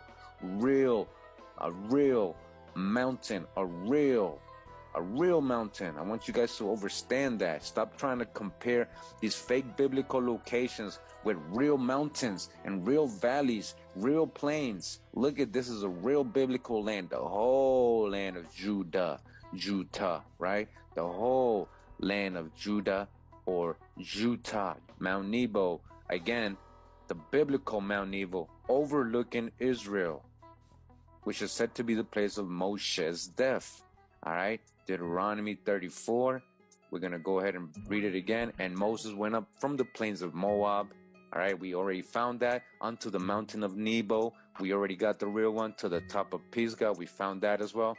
That is over against Jericho. All right, we found that as well. And the Lord showed him all the land of Gilead. We found South Gilead. And unto Dan, which is Daniel, Utah. And Naphtali, we found Nephi. And then the land of Ephraim, which we found, and the old town of Manasseh, which was next to Ephraim, which is no longer in existence, but it was there. All these places are in Utah, in that small area, which is right next to Mount Nebo, Mount Pisgah. So you'll be able to see all these places from the top of Mount Nebo, all right? And the whole land of Judah. You'll be able to see the whole land of Judah, he told Moshe, unto the utmost sea and the South Sea, right? And what does it say again? More importantly, and the Lord said unto Moshe, this is the land which I swore unto Abraham, unto Isaac, and unto Jacob, saying, I will give it unto thy seed. I have caused thee to see it with thine eyes. All right, I have caused you to see it with your own eyes. Here it is, with your own eyes. Mount Nebo, the plains of Moab. All right, everything was here. Jericho, Ephraim, Manasseh, it's all here. Mount Pisgah, Mount Nebo. We have Utah Lake, the Sea of Galilee, has a Jordan River, empties out into the Dead Sea or a the Sea of Galilee. Let's go. Salt Lake. We're going to get that coming up. All right. Just wanted you guys to see. Go back to the verse. I have caused thee to see it with thine eyes. Now that you have seen it with your own eyes. All right. What do you think? And he told Moses, but thou shalt not go over there. Moses never made it to the whole land. He died during the Exodus. So Moses, the servant of Hawa, died there in the land of Moab, in Utah, according to the word of Hawa. Right, and he buried him in a valley in the land of Moab, over against Beth Peor. But no man knoweth of his sepulture unto this day. They haven't found Moses' tomb, even until today. They haven't found it. Why? Because they're looking in the wrong places. They're looking at these fake places over there. These fake places, this fake Mount Nebo, right? They're not looking at the real Mount Nebo, Utah. They're not looking at the real Mount Nebo. And Moses was 120 years old when he died. His eye was not dim, nor his natural force ahead. Right? And what happened? The children of Israel wept. For what area? I found this rock here, right? They call it a rock. It's called Dunn's Route. It says here, Moses Island in the Sky. That's what it's actually called. Moses Island in the Sky. This is in Canyonlands, Utah. Thought it was very interesting that one of these weird, monuments that, don't look just like rocks. It looks like it could have been something way back. Shout out to all the mud flood researchers out there and the reset.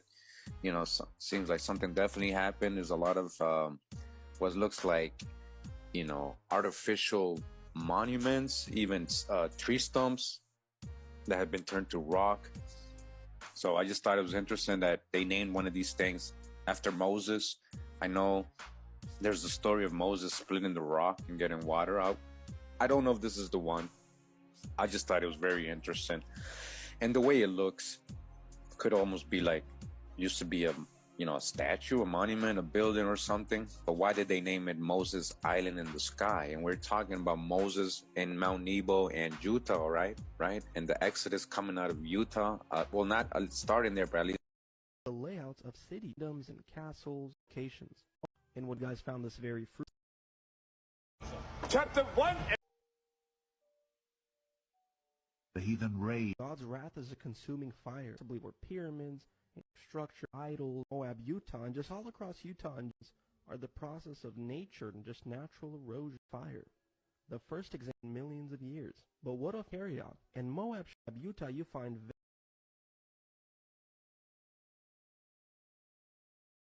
this right here is what sold me. What was the actual... with the sound of the trumpet. So throughout the scripture, many people look, God destroyed Moab's kingdom.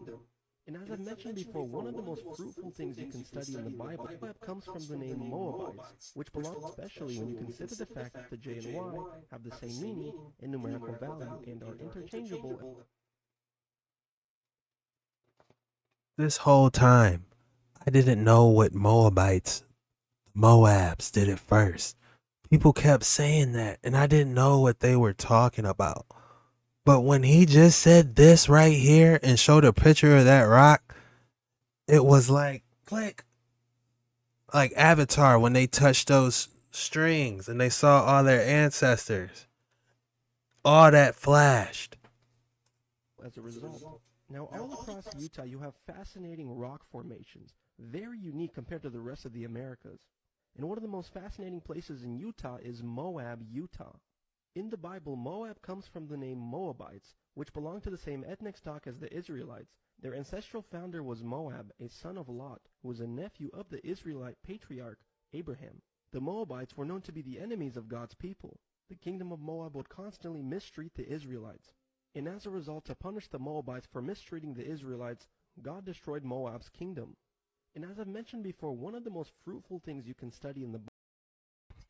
And it said Moab had a kingdom. Can you imagine what that kingdom actually looked like back in the day? Is there any pictures of Moab's kingdom? Hold on. We're on these waters. Sit tight. Get you a drink. Get you a snack. Keep your head on a swivel because we are taking our time with this. Let's see if we can find what the actual kingdoms look like beforehand. If there's a drawing, anything. Manuscript of God's people. The kingdom of Moab would constantly mistreat the Israelites. And as a result, to punish the Moabites for mistreating the Israelites, God destroyed Moab's kingdom. And as I've mentioned before, one of the most fruitful things you can study in the Bible is what God's wrath looks like. Whenever God shows his wrath in the scriptures, It often seems to be in the form of a consuming fire. We see examples of this in the story of Sodom and Gomorrah, where God made it rain fire and brimstone. But Sodom and Gomorrah is not the only kingdom that experienced a consuming fire. Many kingdoms throughout the Bible have experienced God's consuming fire, including Sodom and Gomorrah and the Egyptians, but also the Moabites, such as found in the book of Amos, chapter 2, verse 2. Where was Sodom and Gomorrah then? That's what we're going to look up next. But I will send a fire upon Moab, and it shall devour the palaces of Kerioth, and Moab shall die with. See, it says it that play button's in the way, but it says palaces. They had those Tartarian palaces back in the day. You know, that's just, when they say a palace, it just wasn't some, you know, sticks and stones and they erected it. Man, it could have been pyramids. It could have been all types of stuff. Pyramids, definitely those Tartarian buildings, without a doubt, from that rock. Tumult, with shouting, and with the sound of the trumpet. So throughout the scripture, God says that he destroyed Moab with a consuming fire. And what do we find that's very interesting in Moab, Utah? All throughout the location of Moab, Utah, you find very fascinating rock formations. Now This is not a game. This is far from a game. This is real life. This really happened in your backyard at that. Oh my goodness.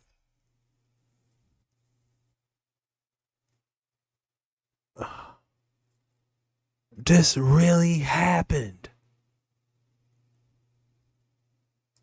told in school that these are the process of natural erosion through millions and millions of years. But what if Moab, Utah is the result of God's consuming fire? And this place is the true location of the Moabites that got consumed by fire. The first example I want to show you of fascinating rock formations is the church rock just south of Moab. Church rock. That's what we want to look into. Church rock. I'm gonna let him finish, but I'm gonna remember that. Church rock. It's a very interesting, fascinating rock formation that looks like it possibly in the past was once a temple. The look of this structure doesn't look like it was the process of natural erosion, but it looks as if it used to be some kind of monument that went through a cataclysm. And we're just simply told that all these fascinating rock formations are the process of nature and just natural erosion through... No, those were old palaces. Some Tartarian crazy looking palaces. And they was being mean to the Israelites. Millions of years. But when you really look around all across Moab, Utah, and just all across Utah in general, these rock formations look like the layouts of cities. As the Bible states, God's wrath is a consuming fire, and that he will cause kingdoms to melt like wax, making them pretty much unrecognizable. I remember seeing a TikTok where some dudes, some explorers grabbed a piece. They went to some other country that grabbed a piece, and it was like, look, you see this sulfur? This is where it happened. You know, like I was going. I'm like, yeah, that's where it's at. But what better proof do you need to see of it just being melted like that? And I want to test this and see if there's some sulfur content in there. This is straight up melted. From their glorious original state. So yeah, all across Utah, Moab, Utah, you find very interesting structures that possibly were pyramids and kingdoms and castles and idols. But we're just told, oh, this is nothing interesting. This is the process of natural erosion. So now the famous old questions that a lot of believers like to ask. Why would the devil lie about biblical locations? Why does it matter? It matters because it hides true biblical history, and it also hides proof of God's wrath, and what God can do to an entire kingdom in the blink of an eye. I hope you guys found this very fruitful and interesting. Before I get started, this is only for entertainment purposes only. TikTok, this is all a lie. I'm just having fun. All right, let's get into this. America is really ancient Egypt in the Grand Canyon Part 3. All right, so I know I talked about how the Grand Canyon is really the path to Africa, or how America is really ancient Egypt, but let's dig more deeper into this, shall we? For starters, let's talk about this picture in the background. Now, this picture is a picture of the Grand Canyon, and this is Vishnu's temple. So I just want you to take a good look at this picture. Now, if you're really studying this picture and really look at it, you can almost kind of make out a figure in the rock formation. Now, I want you to take a good look at this picture right here. This picture is the Great Sphinx of Giza. Now, let's put two and two together. It almost kind of looks the same. If you really look at the photos of each, just really pay attention to the rock formation of both photos. Oh, but wait, there's more. Let's get more deep into this, but I'm gonna need y'all to follow me. Okay, so as I mentioned in my previous videos of this archaeologist named Kincaid, how he stumbled across some ancient Egyptian artifacts, what I didn't mention was that he also came across some giant mummies as well. So he was like exploring in this cave, and he also found some mummified giants, supposedly. All right, so according to this article right here, another interesting finding was the discovery of mummified bodies inside the citadel. None of the mummies found were less than 2.74 meters, and all were wrapped in dark linen. Kincaid said he had taken photographs of one of them with a flashlight. However, none of those photos were found. But according to the Smithsonian, there was never an archaeologist named Kincaid. According to them, they said that story was completely fabricated. But yeah, I'm going to need y'all to keep following me. And as I mentioned in some of my previous videos of the Grand Canyon, some of the areas are restricted. Some of the areas are a no-fly zone. What are you guys hiding? Are they hiding the fact there are pyramids or hieroglyphics or Egyptian ancient artifacts in Grand Canyon? Not only can you fly over the Grand Canyon, certain areas of the Grand Canyon, you can't even bring a drone to fly over certain areas of the Grand Canyon.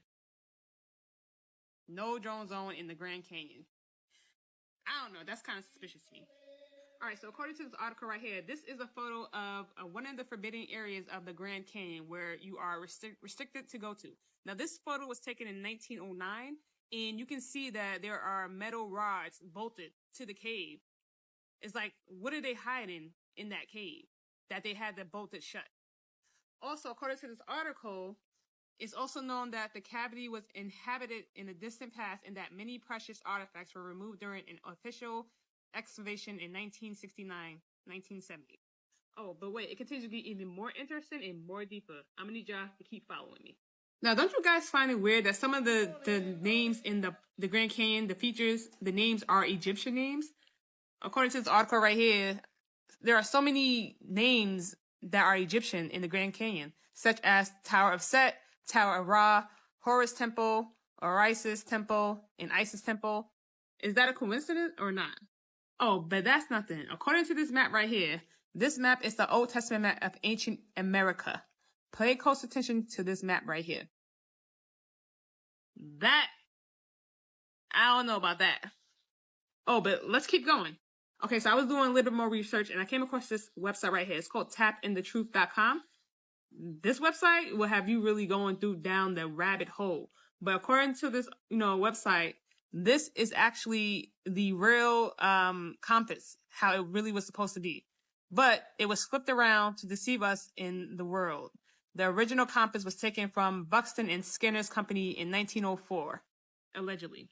So if this really was how the compass really was, so that means America would be the Middle East, not Egypt. Also, according to this website right here, it says that if you take the map of Egypt and you overlay it on top of the southeastern part of North America, you will see that everything matches up 100%. Now, you can pause it and finish reading the article, but it goes on to say that basically the Mississippi River is really the Nile River. Oh, but no, let's keep going.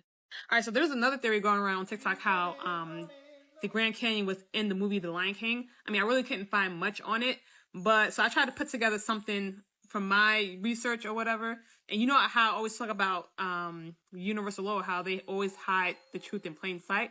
So here's one of the scenes from The Lion King. This is where the stampede was happening. Okay, and here is an actual photo of one of the part of the Grand Canyon. I mean, they kind of do look similar. I mean, if you kind of put both of them together side by side, it does look similar. Now, this very much really can be a reach, but if you really look at both photos, it does look like it's, the Grand Canyon. That's not a reach. I need y'all to really pay attention to this one and use your discernment. All right, so this is one of the pictures of Ra. This is the Egyptian god. He is depicted as a half man, half falcon, and he is supposedly the god of the sun. All right, here's a better photo.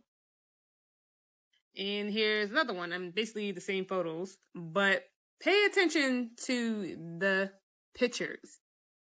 Now, here's the picture on our dollar bill. Now, go back to the other photo. Matter of fact, you don't even have to go back. I'm going to put them side by side. Now, you tell me now, if this is not a coincidence or, like, then what is it? Like, and it looks exactly the same. Yeah, one more thing I want to mention on the dollar bill, we have the pyramid. Now, a lot of people will say that the pyramid is, you know, they want to connect it to the Illuminati and the all-seeing eye. But if you look at it from a different perspective of America is really ancient Egypt, it's a pyramid. Pyramids are associated with Egypt. So that's another thing that you got to think about as well. But yeah, like I said, y'all should do your own research and come to your own judgment. But like I said, I'm just here, you know, only for entertainment purposes only. As Edgar Cayce predicts, things caused he had access to the ecclesiastic records. Man, I had a coworker yell up and down towards me all day talking about Edgar Cayce. He actually gave me a book called Atlantis, Edgar Cayce. I never read it, but maybe I should have, because it sounds like it's starting to line up.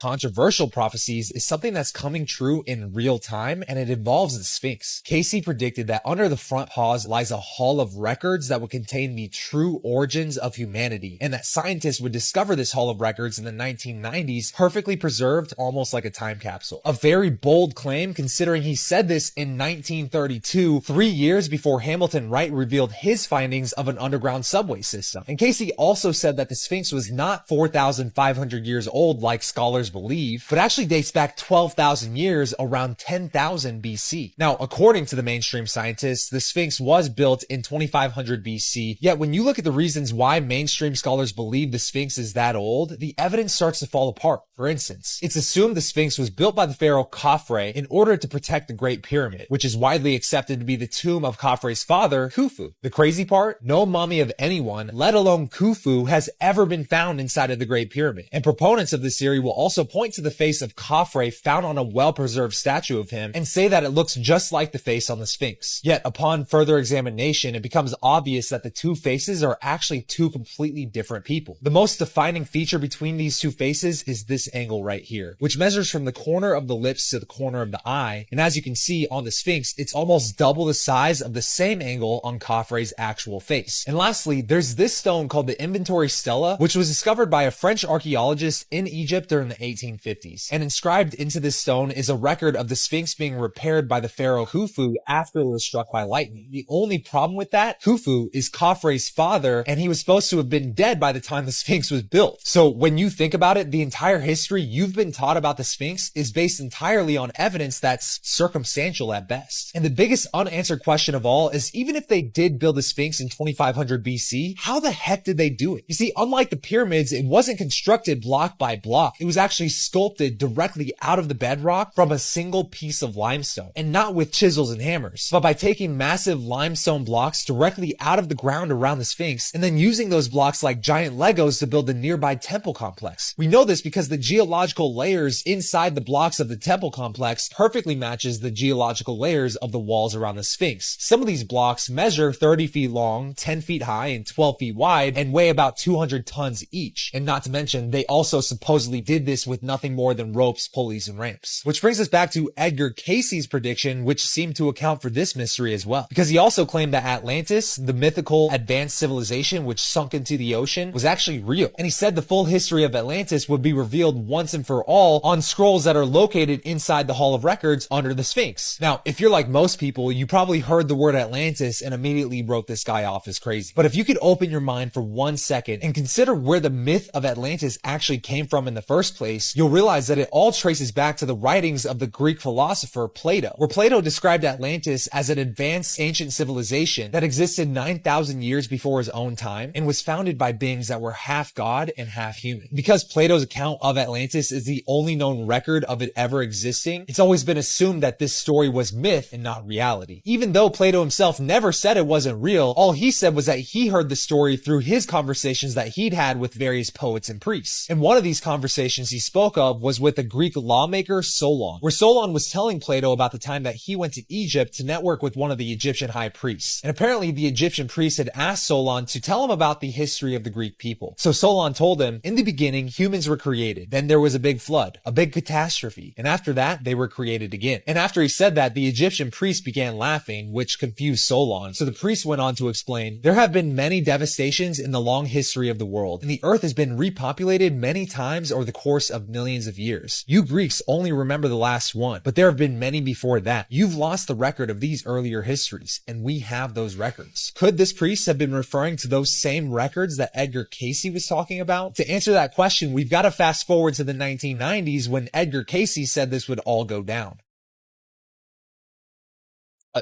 And another thing that I think is very important, change your water, drink nothing but distilled water. And people say, oh, distilled water doesn't have any minerals. Guess what? There's a product called real salt that's from the Great Salt Lake beds of Utah that you can use. You can get little packages, carry it with you, season your food with it if you want, or just take a tiny bit, or your minerals, whatever you want to use, to supplement your minerals. But the distilled water is the pure, natural rainwater that the earth at one time had. When there is evaporation and condensation, you have distilled water, and that's what rainwater was on the earth when the earth was clean and the air was clean. Rainwater was distilled water. All right? So you need to stop drinking all the water you're drinking, even your so-called reverse osmosis, any kind of water purification system. If it does not boil the water, it is contaminated. And you can bring any water over to my table over there, and I will muscle test it, and you'll see the difference. And I don't do a fake muscle test. You'll see it's real. The other thing I recommend is your food and diet combinations. I got into this in my 20s when I was already starting to have arthritis. I was anemic. I had a lot of health problems. If you don't change the way you eat and what you drink, you're going to continually have dis-ease in the body. Because the combinations of potato and bread cannot digest properly in the body. And this is from Edgar Cayce's work. I've studied the Edgar Cayce work. I've used it all these years. My assistant back there, Lon, same thing. Once he changed his diet, totally changed his whole body. You've got to eat properly, because otherwise what you're eating is constantly causing dis-ease in your body. Meaning that the electrons and protons are not balanced. If they're not balanced because the food's been microwaved or there's been too much processing done to it or whatever, you need to change that. You need to watch the food combinations. And this is what I teach at my workshops, and I also give all my clients a food combination chart. And if you want, just study the Edgar Cayce food and diet combinations. That will give you the information there to follow. You shouldn't have milk or sugar in your coffee. It poisons your system. You shouldn't have orange juice with cereal. It's very bad for the body. Neither one can digest. You should never have two different starches at the same meal, like rice and bread or bread and potatoes or any of those two different, like French fries and a sandwich. Forget it. You know, when I went to have lunch, they said they had seafood gumbo or shrimp gumbo or whatever. I said, is there rice in it? She said, yeah. I said, I can't have that. I just had the sandwich. Because only the one starch at the time. If you combine different types of starches or the wrong combinations of food, then you wind up with the toxins in here that the other lady was talking about. All right? So what do? I put everybody on my Slim Mate tea. The tea cleans out the toxins in the body. It goes into the liver, goes into the kidney. It's actually very good because in relaxing the kidney and adrenal and cleansing it, it's like a sedative. So people, when they drink the tea, not only do they clean out the next morning, but they sleep very deep that night because it's already working on the kidneys and adrenals to cleanse and detoxify them. And then we were talking about color, about how important color is. I do a dowsing and I can tell what color a person needs. The green is my color that I would wear. When I do a test with somebody and I find out exactly what color they need, and whenever somebody needs yellow and they need the pink box of this tea, which is a cinnamon flavor, I know they've got liver and pancreas problems. Because all hypoglycemics need to wear yellow and need the cinnamon tea, because cinnamon is very good for blood sugar. You see? At the same time, certain other teas I have will be needed by someone else with other problems. So most of the time people walk up, and if they need the yellow glasses and the pendulum says they need that pink box of tea, I'll say, do you have headaches? And they'll say, yeah. Do you have hypoglycemia? Yeah. Do you have diabetes? Yeah. So it's a matter of understanding about what color you need. And then at the same time, I can take that color, put it on the person, have them look at all this electromagnetic stuff around, and their arm will be strong. But if they looked at it without the glasses on, their arm will go down. Then we come down, okay, what do we use for protection from radiation? Very simple thing. If I were ever someplace and I needed 3 things for survival, all right, during any kind of trauma to the earth, earthquakes, whatever, there's 3 things I hope I have on me at that time. My magnets sticking to my body, on my clothing, 2 sets of magnets where they're stuck on the inside and outside. Diodes, the diodes you wear for protection. These protect you from the electromagnetic radiation. What I've also found out is that diodes are very good for healing. That they can actually be placed any place where you have pain if you don't have a magnet on you, and it will absorb the radiation out of that area. When you have free radicals, which are known for all your diseases, free radicals, you take the word radical, R-A-D-I. What is it? It's radiation. You take the word cal, radical. Okay, cal is calcium. Calcium is a negatively charged mineral. That's why you get bone spurs. That's why you get arthritis, because where there's positive inflammation in the kidney area, that refers into where you bend anywhere in your body. Okay, you bend anywhere. Your neck is the middle, is the kidney area where you bend your neck. You heard the expression, he's a real pain in my neck? That means that that person has upset your kidneys and adrenals, right, because they've upset you. And when they upset the kidneys and adrenals and they go into hyperfunction, you then wind up with a kidney and adrenal imbalance, which then throws them off balance, which throws low back out, knees, whatever, and it also throws the neck out. So they wind up having problems in their neck. So that's where the expression, he's a real pain in the neck, came from. Okay? Now that makes sense, doesn't it? If every place that you bend and every middle part of your body is the kidney and adrenals. So that's why you get arthritis here. These fingers represent your whole body. This is your head. This area here, that little line there, is your neck area. Then this is your upper organs, and right where you bend here is your waistline, and then down here is your intestines, reproductive, and bladder.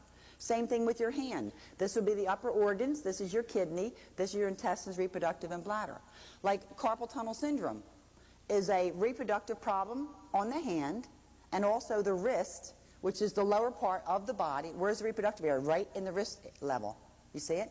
So carpal tunnel is coming from reproduction. So that's why there's been an increase in this carpal tunnel syndrome since 1986. Sprained ankles, the same thing. Your ankles are also related to your reproductive area.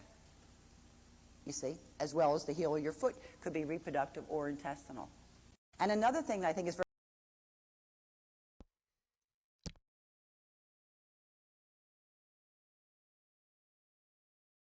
I was waiting for her to mention that damn pyramid she's got on your head, but obviously that's probably there for blocking electromagnetic rays. That's what I'm thinking, some type of electrical magnetic defense. And I need that, man. I need to put something in my hat or something, like a copper wire or something, honestly, because these it's getting out of hand. You know? We got 5G, 6G in some places. I need to start wearing some type of copper defense. Drop your thoughts on that video in the comments below. Edgar Cayce, often referred to as the Sleeping Prophet, was an American clairvoyant who answered questions on subjects as varied as healing, reincarnation, dreams, the afterlife, past lives, and future events while in a self-induced trance. However, his predictions about the Sphinx and Egypt are some of the most fascinating aspects of his legacy. Cayce's readings often delved into ancient civilizations, with a significant focus on Atlantis and ancient Egypt. He believed that there was a profound connection between these two ancient cultures. One of Cayce's most intriguing predictions involves the Sphinx and a hidden chamber beneath it, which he referred to as the Hall of Records. On November 1st, 1933, Edgar Cayce was in a trance state, and the session was recorded and later transcribed by his secretary, Gladys Davis Turner. Cayce described a hall of records as being located between the Sphinx and the Nile River. He mentioned it was buried underground and connected to the Great Pyramid of Giza. The hall was said to contain records from Atlantis, detailing the civilization's history, achievements, and eventual destruction. According to Cayce, the Hall of Records housed various documents, artifacts, and instruments that held the knowledge and wisdom of Atlantis. These records included historical texts, maps, and scientific knowledge that were intended to be preserved for future generations. Cayce explained that the construction of the Hall of Records was overseen by a group of Atlantean priests and architects who migrated to Egypt. He mentioned that the hall was guarded and concealed with great care to prevent it from being discovered prematurely. The Hall of Records was created to preserve the legacy of Atlantis and ensure that its knowledge could be accessed by future civilizations when they were ready. Cayce emphasized the spiritual significance of the records, stating that their discovery would lead to a new era of enlightenment and understanding for humanity. Cayce predicted that the Hall of Records would be discovered and opened between 1996 and 1998. He suggested that certain planetary alignments and other signs would indicate the right time for the discovery. Cayce mentioned that the discovery would involve a combination of intuition, spiritual guidance, and scientific methods. He also suggested that certain individuals with past life connections to Atlantis and Egypt would play key roles in uncovering the Hall of Records. In 1936, Edgar Cayce predicted that the world would undergo a pole shift between 16 and 20 degrees. And this would happen when both Mount Etna in Italy and Mount Pelée in Martinique erupt together. And when that happens, we'll have 90 days to evacuate the coastlines. Are those volcanoes still active? Oh, they are. Mount Etna just erupted a few months ago, and scientists at Mount Pelée said that the seismic activity there is above baseline. No. Now, if the poles do shift, as Edgar Cayce predicts, the world map is going to look very different. Africa will be divided into 3 parts. The Nile will widen and a brand new waterway will split the continent. As the Red Sea grows, Cairo will eventually disappear into the sea. Asia is already very seismic and will suffer the most dramatic changes. Land will be covered from the Philippines to Japan by the ocean. As the Pacific plate shifts, the islands of Japan will sink, leaving only a few small islands. Taiwan and most of Korea will be completely lost to the sea. The entire coast of China will be pushed inland hundreds of miles. The population of India will be told not to seek higher ground within the interior of the country due to buckling of the land. Instead, they will have to head to the Himalayas. The high mountains of Tibet and Nepal will provide refuge. Antarctica will no longer be covered in ice, but will once again become fertile and green. Australia will lose nearly 25% of its land due to coastal flooding. The Adelaide area will become a new sea. The Simpson and Gibson deserts will become fertile farming land. New Zealand will actually grow in size and will once again connect to mainland Australia. And New Zealand will ultimately become one of the safest areas in the New World. Lucky Kiwis. Europe will suffer. Most of Northern Europe will simply be gone, sunk into the sea as the tectonic plate underneath it collapses. Norway, Sweden, Finland, and Denmark disappear, eventually becoming hundreds of small islands. Most of the UK, from Scotland to the English Channel, will disappear into the ocean, but several small islands will remain. London and Birmingham will actually survive, but not as cities, as islands. Ireland will disappear completely except for land at high elevation. Russia will be separated from Europe by an entirely new sea when the Caspian, Black, Kara, and Baltic seas combine. The new sea will stretch all the way to Siberia. Russia's climate will remain intact, leaving Russia to supply most of Europe's food. Putin is going to be king of the world. You mean he isn't already? You make a good point. In Canada, most of the coastline will be pushed in by 200 miles. Regions in Quebec, Ontario, Manitoba, Saskatchewan, and areas of Alberta will become the refugee survival center of Canada. As the North American plate buckles, the new islands of California will be created with almost 150 separate islands. The West Coast will recede east toward Nebraska, Wyoming, and Colorado. The Great Lakes and the St. Lawrence will join and continue from the Mississippi River all the way to the Gulf of Mexico. All coastal areas from Maine to Florida will be taken over by water and pushed inland for miles. Most of the coastal areas of Mexico will be flooded. The California Baja coast will ultimately become a series of islands. Billions of people will be displaced by this cataclysm. Billions more will be killed. Well, That was cheerful. Sorry about that. When is this pole shift supposed to happen? Well, Cayce said 1998. Oh, we're fine. Yeah, but NASA has detected a slight pole shift that could be a concern. When did they detect the shift? 1998. Yeah, damn it. In 1936, Edgar Cayce predicted that the world... Cayce predicted that there would be a shift in the magnetic poles in 2024, causing years of confusion economically in the country. He also said that changes in the Gulf Stream would melt the polar ice caps, raise sea levels, and alter weather patterns across the globe, some of the most catastrophic events. Climate change is an ongoing threat, so efforts to curb global warming and adapt to changes already happening are still urgently needed. Cayce predicts that America and other Western countries will no longer retain their status as world leaders and superpowers, which they have held until now. He suggests that by 2024, power will shift to the east. While it remains uncertain whether he referred to Russia, China, India, or Israel, what we can be certain of is that the United States will not be the dominant force. Edgar Cayce also predicted that the year 2024 would usher in a new era of enlightenment and peace. He envisioned a future time when people would become more spiritually aware and develop psychic abilities like clairvoyance and precognition. According to Cayce, major world events would occur around 2024, signaling the dawn of this new age. He saw potential medical breakthroughs, scientific discoveries, and global changes in 2024, leading humanity to a higher level of consciousness. Many believe recent progress in fields like artificial intelligence, virtual augmented reality, and quantum computing point to this vision unfolding. Cayce felt that new spiritual knowledge and wisdom would spread, and people would gain a deeper understanding of life's mysteries. Concepts like reincarnation, telepathy, universal oneness, and soul evolution would become more widely accepted. One of Edgar Cayce's most frightening predictions was that the Earth's magnetic poles would shift in the year 2024. According to Cayce, this polar shift would cause massive disruptions in global weather patterns and natural disasters. As the magnetic poles shift, the winds and ocean currents would also be affected, impacting global weather systems. Cayce mentioned that we might see some lands popping up and others vanishing, the world map altering, and some really big earthquakes and volcanic eruptions happening as the Earth's crust moves around.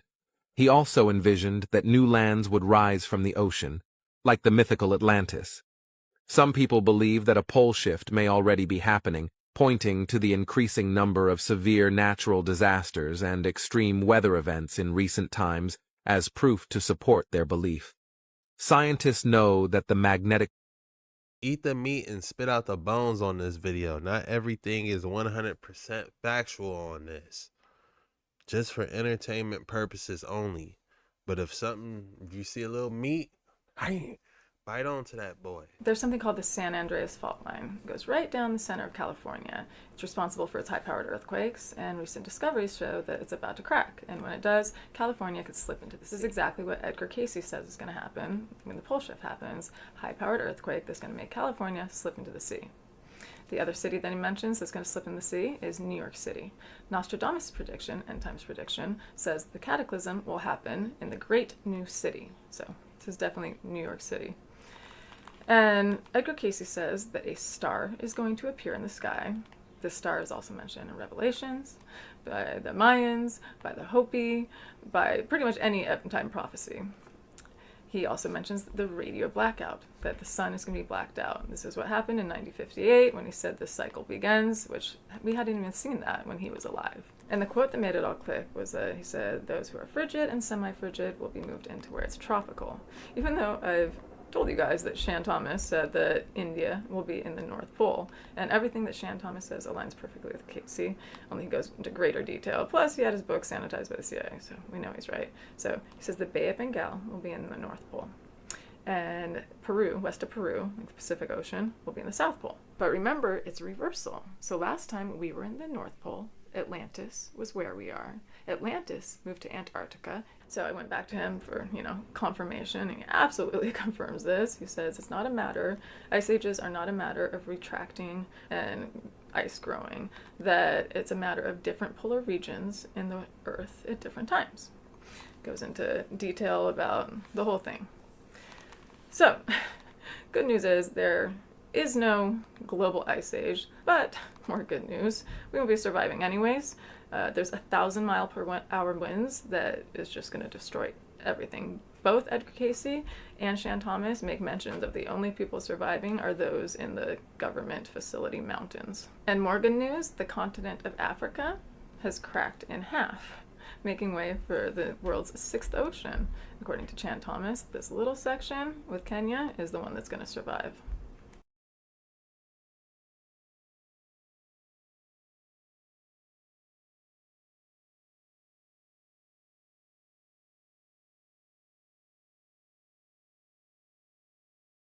For those of you who don't know Edgar Cayce, he was the most well-documented psychic in history. He's made 14,000 predictions and never one wrong. If you Google him, you may get that For those of you who don't know Edgar Cayce, he was the most well-documented psychic in history. He's made 14,000 predictions and never one wrong. If you Google him, you may get that he said that California and New York would be in the ocean in 98. It's not true. He said the cycle starts 58 to 98, and then further says that 2000 is when cycle really begins, and that 2100 it'll be finished, and names the places again that will be in the ocean in 2100. So 1958 is when NASA was started because of the sunspots, which Edgar Cayce specifically says is going to cause the pole shift. And then 98 was when they detected the slight pole shift that could be of concern. So he was scarily accurate on that one. He predicted the stock market crash of 1929, when it would rise in 1931, when Hitler would reign, when they go to war, the exact alliances, exact dates everybody would enter, the death of FDR and JFK, that the 44th president would be black, Obama was black, blood would be a diagnostic tool, 21st century, we'd have wireless phones, by the end of it, wireless TVs. I mean, that told us about Atlantis, the Lemurians, and so when you hear about that kind of stuff, just know it's not mythology. The Akashic Records is the 8th dimension, and it connects to all other levels of the universe. It goes all the way back to ancient Coptic texts. It was first told to us by Madame Blavatsky, who was another medium, psychic and medium, who told us about the Lemurians and the Atlanteans. It's a cosmic stream of consciousness where you can access your psychic abilities, intuition, even past lives.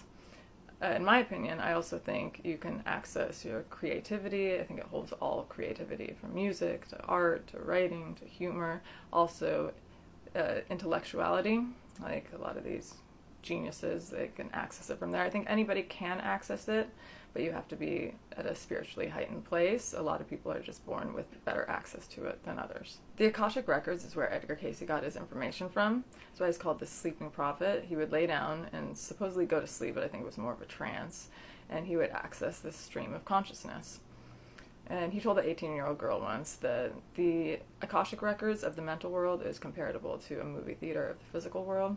You can replay it to understand the past experiences. The Akashic Records holds our opportunities lost, our lessons learned, our faults. It also acquires the passwords to our soul memory. And Edgar Cayce says that karma is nothing but memory.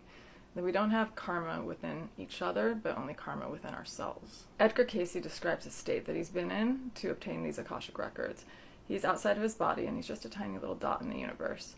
And he's scared, feels extremely lonely, desolate, and then he sees a white beam of light. He knows he needs to follow the white beam of light or else he's going to be lost, which to me sounds like an after-death experience. He starts elevating up into the white light and sees like misshapen beings, says kind of like figures out of a horror movie, probably these entities wearing gray robes. He ascends. As he descends, the robes become whiter and whiter until they're like very bright. Then he starts going down and becoming aware of the movement, sees the houses, hears the birds and whatnot. Then he goes to this hall of records, which he specifies there's no, not actual hall, there's no like walls and ceilings, and he meets a man that gives him a book. And that book contains the information, psychic information, that he's going to relay to the individual. It was interesting because when he was a child, he also slept on books to obtain the knowledge which an angel told him to do, or an extraterrestrial, what he thought was an angel. For those of you who don't know Edgar Cayce, he was the most... Very interesting. This is the man pansy. Now, this was released on the dark web a while ago, and it was produced in Japan. It couldn't be made in the United States because it was against the law. So the scientists went to Japan where they could do this, and it is actually a hybrid human ape. I know it looks like something that would be on Planet of the Apes, but this is real. I believe the name was Steven that they gave it. Now, nobody knows the whereabouts of Steven, the hybrid, or if he's still alive. But this was put out quite some time ago, and there's been scuttlebutt in the science community for years. This is the man pansy. Now, this was released on the dark web a while ago, and it was produced in Japan. You've got to be kidding me. What movie is this from, guys? This has to be from behind the scenes, Planet of the Apes, something.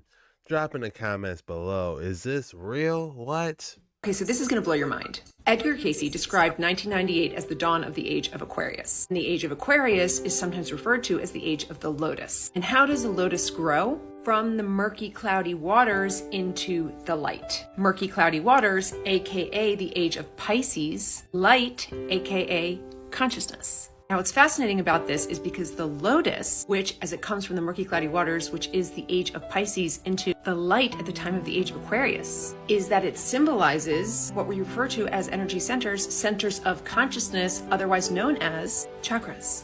Most people don't understand what the chakras really are, and most people dismiss them as anything really significant. But notice how teachings of Abraham Hicks that taught us that everything is energy, frequency, and vibration really started to sweep the globe just around 1998.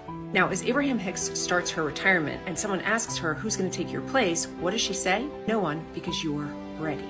Ready for what? To deeply understand ourselves as energy, consciousness, and vibration. So when we turn our awareness back to the chakras or the lotuses that are emerging from the murky, cloudy waters of the age of Pisces, you can see that they're divinely designed to take us from an awareness where we are separated individuals to the awareness that we are one. But we're not done yet, because Uranus, the great agent of change and the ruler of Aquarius, is smacking down, help dismantle the structures and systems that keep us in the murky, cloudy waters of Pisces, so that we can emerge into the light and remember that we're not only one, we are born from one source, and therefore, just like we have the traits of our mother and father, we have the traits of that source, which are healing and creation. Does anyone else think like this?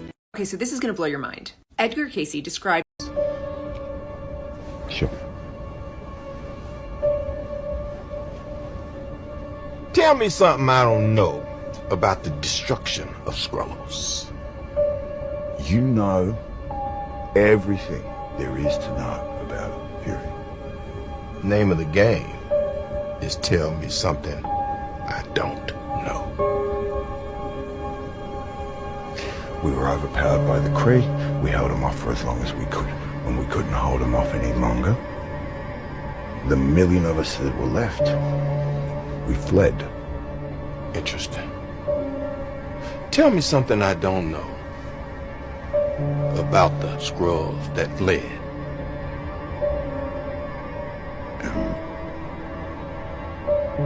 They're here. Who's here? All of us. Wait. You're telling me there's a million Skrulls walking amongst us right now? Have you lost your reptilian ass mind? What movie is that? He said you lost your reptilian mind? Man, this video is a wild one, man. For entertainment purposes only. This entire video is for entertainment purposes only. Let's get back to the halls of record, y'all. Because we dug through there on Edgar Cayce. There's nothing really too much more. Drop in the comments y'all thoughts. But we're going to jump back on those halls of records. That was interesting. Eat the meat and spit out the bones, y'all. Eat the meat and spit out the bones on this video, you know. Edgar Cayce was known as the Sleeping Prophet, and these are some of his predictions for 2024. If you're not familiar with him, this is Edgar Cayce. He lived from 1877 to 1945. He predicted things like the rise of Hitler and the outbreak of World War II, the 44th president being black, which was Barack Obama, and even his own death 3 days in advance. attributed to his psychic abilities to being beat as a child. He was not a good student and his father would viciously beat him. And it was after one of these beatings that he was laying on the floor and he heard an angelic voice come to him and ask him what his life's purpose was, and he responded that he wanted to help people, primarily the sick and the poor. He did over 14,000 readings in his life. Most of them were for sick people who came to him and couldn't find a cure for their ailments, and he would put them into a state of almost like sleep hypnosis and figure out the root cause of their sickness. He had an unwavering faith in the mystical side of things and a gift for healing that defied medical explanation. So some things he predicted that have not come true yet were, 1, the eruption of Mount Etna in Italy. He said this eruption would start a period of 90 days that people have to evacuate, and that it'll ultimately lead to a geomagnetic shift. With this, Africa's landscape will be permanently altered with the widening of the Nile. China's coastline will become smaller. Antarctica will shed its icy veneer and become a lush, fertile landscape. There will be erosion on the west coast of the United States and the fusion of the Mississippi and the Great Lakes in the Midwest. Canada will see new islands formed. He also predicted Russia's downfall. He said that the next worldwide crisis will be one of financial origin. We're already starting to see evidence of this in Russia.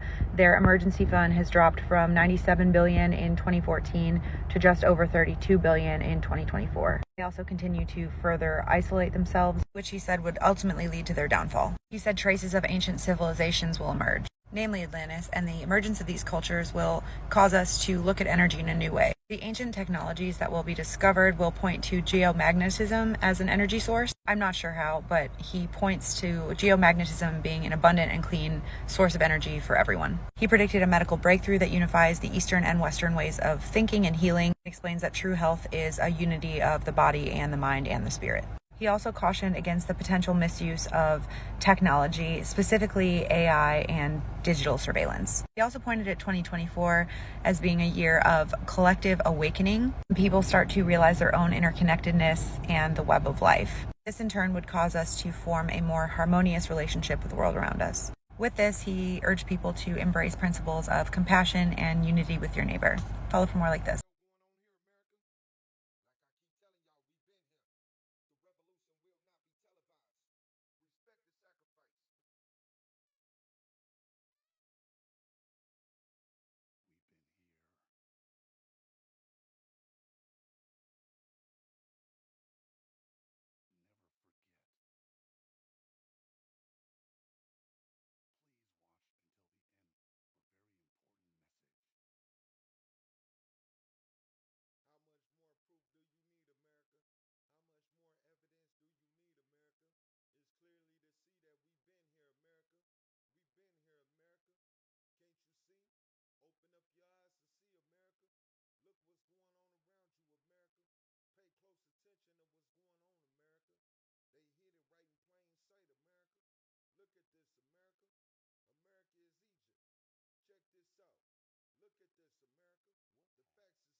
America was a wasteland full of savages who contributed nothing to the history of the world. But if this were true, why did the government, along with institutions like the Smithsonian, work so hard to destroy the remains of prior civilizations?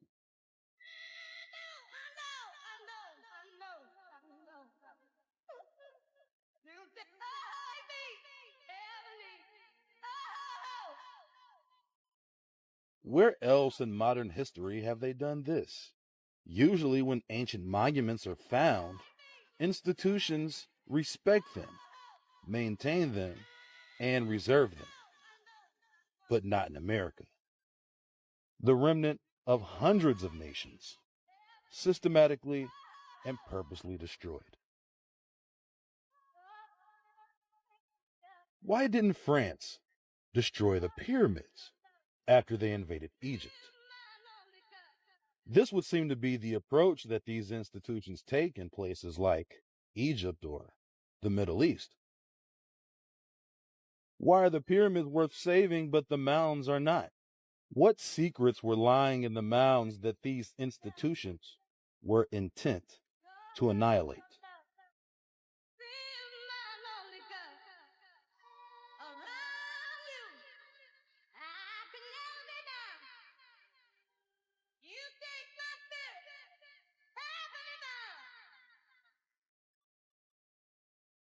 To let them tell it, the mounds were built by an unknown civilization centuries before the Indians.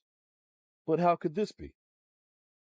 According to their own story, mound civilizations like Cahokia lasted up until a century before European contact.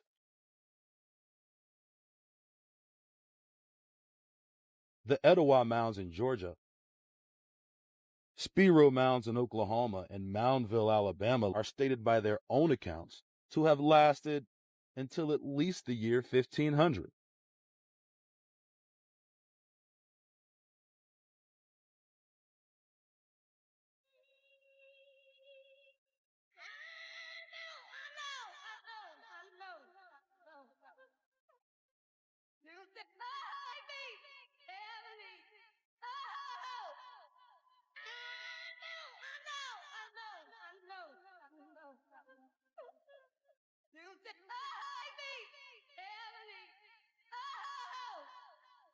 Professional academics say that Native Americans have no idea who built the mounds, that they were already here when they arrived.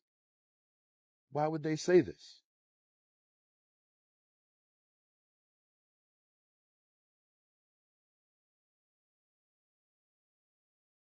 Wasn't it their ancestors who built the mounds? If their ancestors didn't build the mounds, whose did?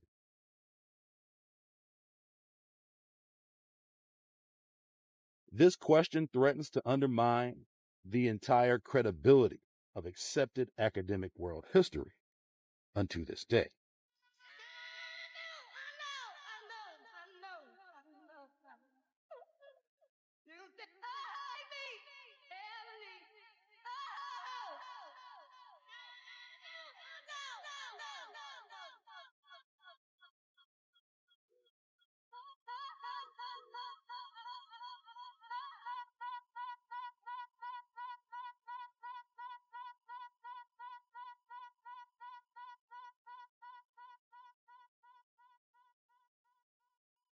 Too proud to aid the beginning of the shape of things to come. That start to run, my days to come. That start to run, my days to come. That start to run, life has begun. Life has begun, things to come. That start to run, things to come. That start to run. Many people would find it quite interesting that some of the largest cities in modern America are built right over the ruins of the prior indigenous civilization, virtually bringing truth to the trope built upon an Indian burial ground. Life has begun, things to come. That start to run. That instantly made me think about that Detroit building.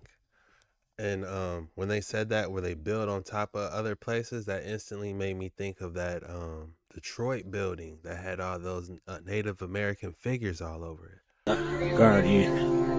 Look like Negroid characteristics to me. This is the Guardian building in Detroit.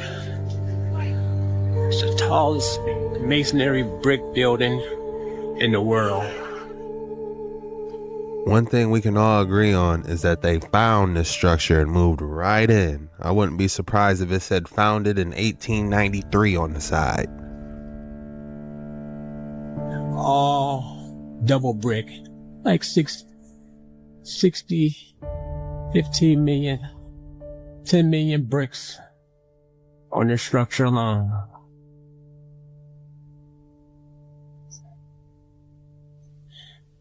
Aztec, Mayan, Egyptian, right here. They have a lion right here. This is the Guardian building, the tallest masonry structure, 40 stories. They said he built it in 1928, 1929. They allowed no one to go in it. When they took over in 1928, 25 years, they was inside changing. But they didn't change the outside structure. The Negro characteristics on the outside. They didn't change that. They couldn't. Without messing it up. So this is the Guardian building. Yeah, so when we're watching that other video we just was in, it makes a lot of sense. The most populous cities on the North American continent, from the highly significant to the seemingly insignificant. Starting with the two most populated cities in North America, Mexico City and New York City. Before the arrival of the conquistador, Mexico City was one of the most impressive cities in the world. Quote, from the Conquest of New Spain by Bernal Diaz Castillo. When we saw so many cities and villages built in the water and other great towns on dry land, we were amazed and said that it was like the enchantments, on account of the great towers and quays and buildings rising from the water, and all built of masonry. And some of our soldiers even asked whether the things that we saw were not a dream. I do not know how to describe it. Seeing things as we did that had never been heard of or seen before, not even dreamed about. End quote. Continuing. The city was divided into 4 zones or camps. Each camp was divided into 20 districts. Bernal Diaz also reported that the streets were wide enough for 10 horses. Surrounding the raised causeways were artificial floating gardens, and the canal waterways and gardens of plants, shrubs, and trees.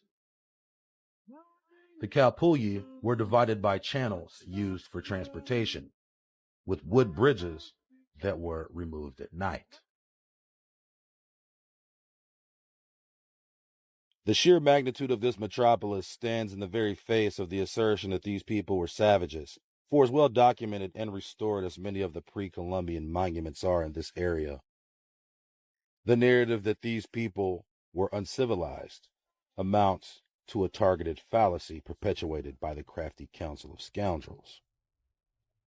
A principal objective of the Council of Scoundrels was to destroy and repurpose the histories, ledgers, and chronicles of these people. It's important to note that the Aztec or Mexica Empire was the first empire to fall due to Spanish colonization. Following this, their neighbors to the east, the Maya, also fell. And in July 1562, Roman Catholic Bishop Diego de Landa Calderon burned all of the Maya manuscripts and codex and rewrote their chronologies, posturing himself as the father of Mayan history. Pun intended. Sobrevivo sin saber si voy. Sobrevivo sin saber si voy.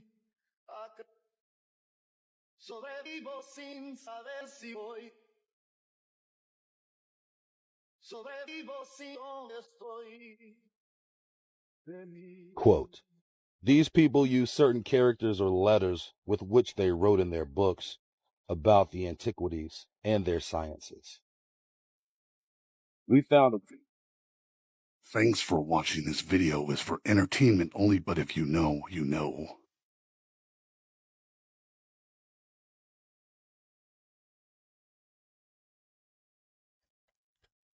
Mary Louise,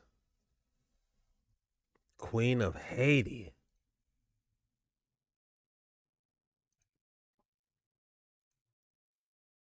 Global family, I have a powerful story to tell you. Salt Lake City has pyramids just like the Giza Plateau in Egypt. America is Egypt. I'm Nubi One. Let it begin.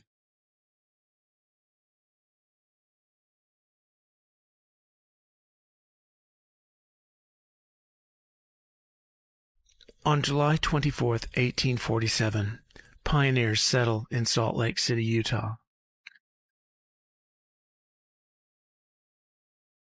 Within days, Mormon leader Brigham Young identifies where the temple and headquarters will be.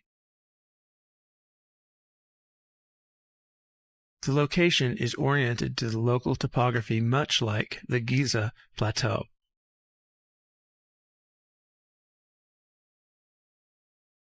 An accurate representation of a humanoid foot stands at the western edge of the valley.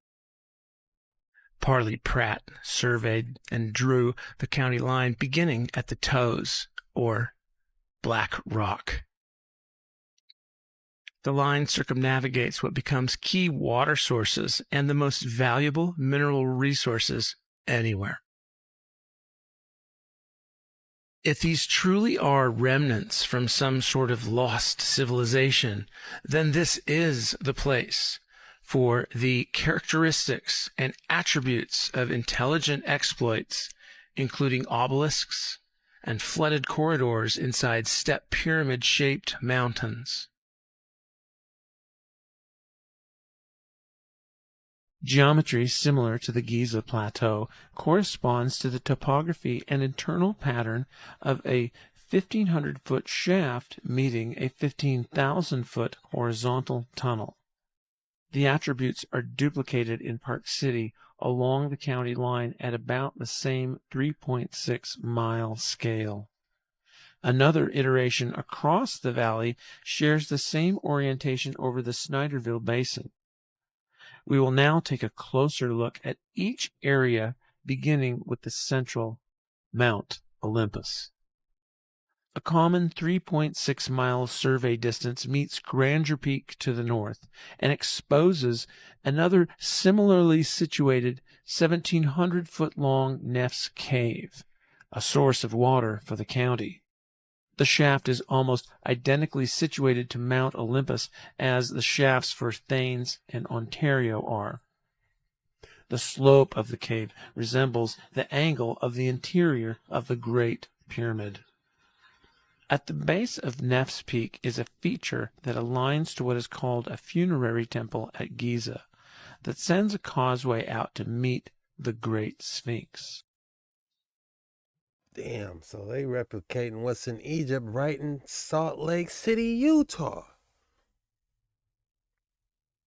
I have to get this out before I forget it.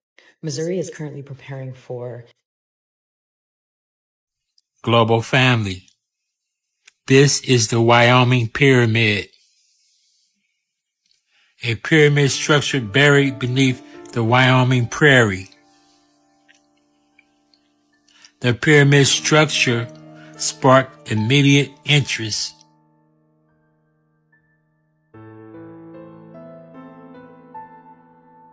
We've been here. Why must they lie to us all? America is Egypt. There are pyramids all over the Americas. I'm Nubi One.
That's all I got for today's video, man. If you made it this far, be sure to drop in the comments. The code word is Secret Egypt.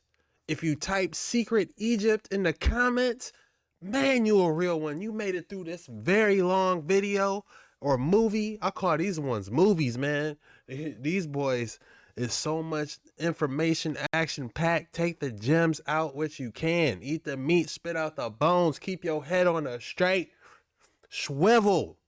I appreciate and love every single one of you guys. And man, it is a blessing, man.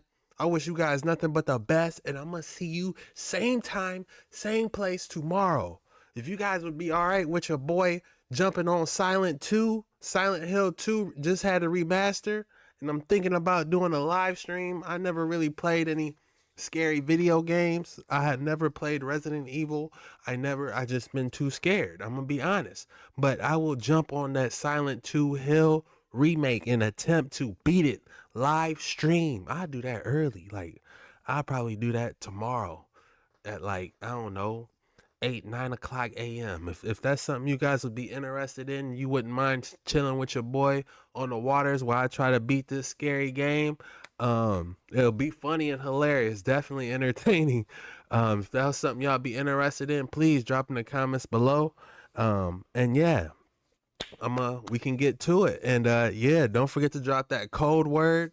And I appreciate and love you guys. Thank you again. I'm gonna see you guys tomorrow, same time, same place. You already know. I'm Jet Ski Chuck signing out.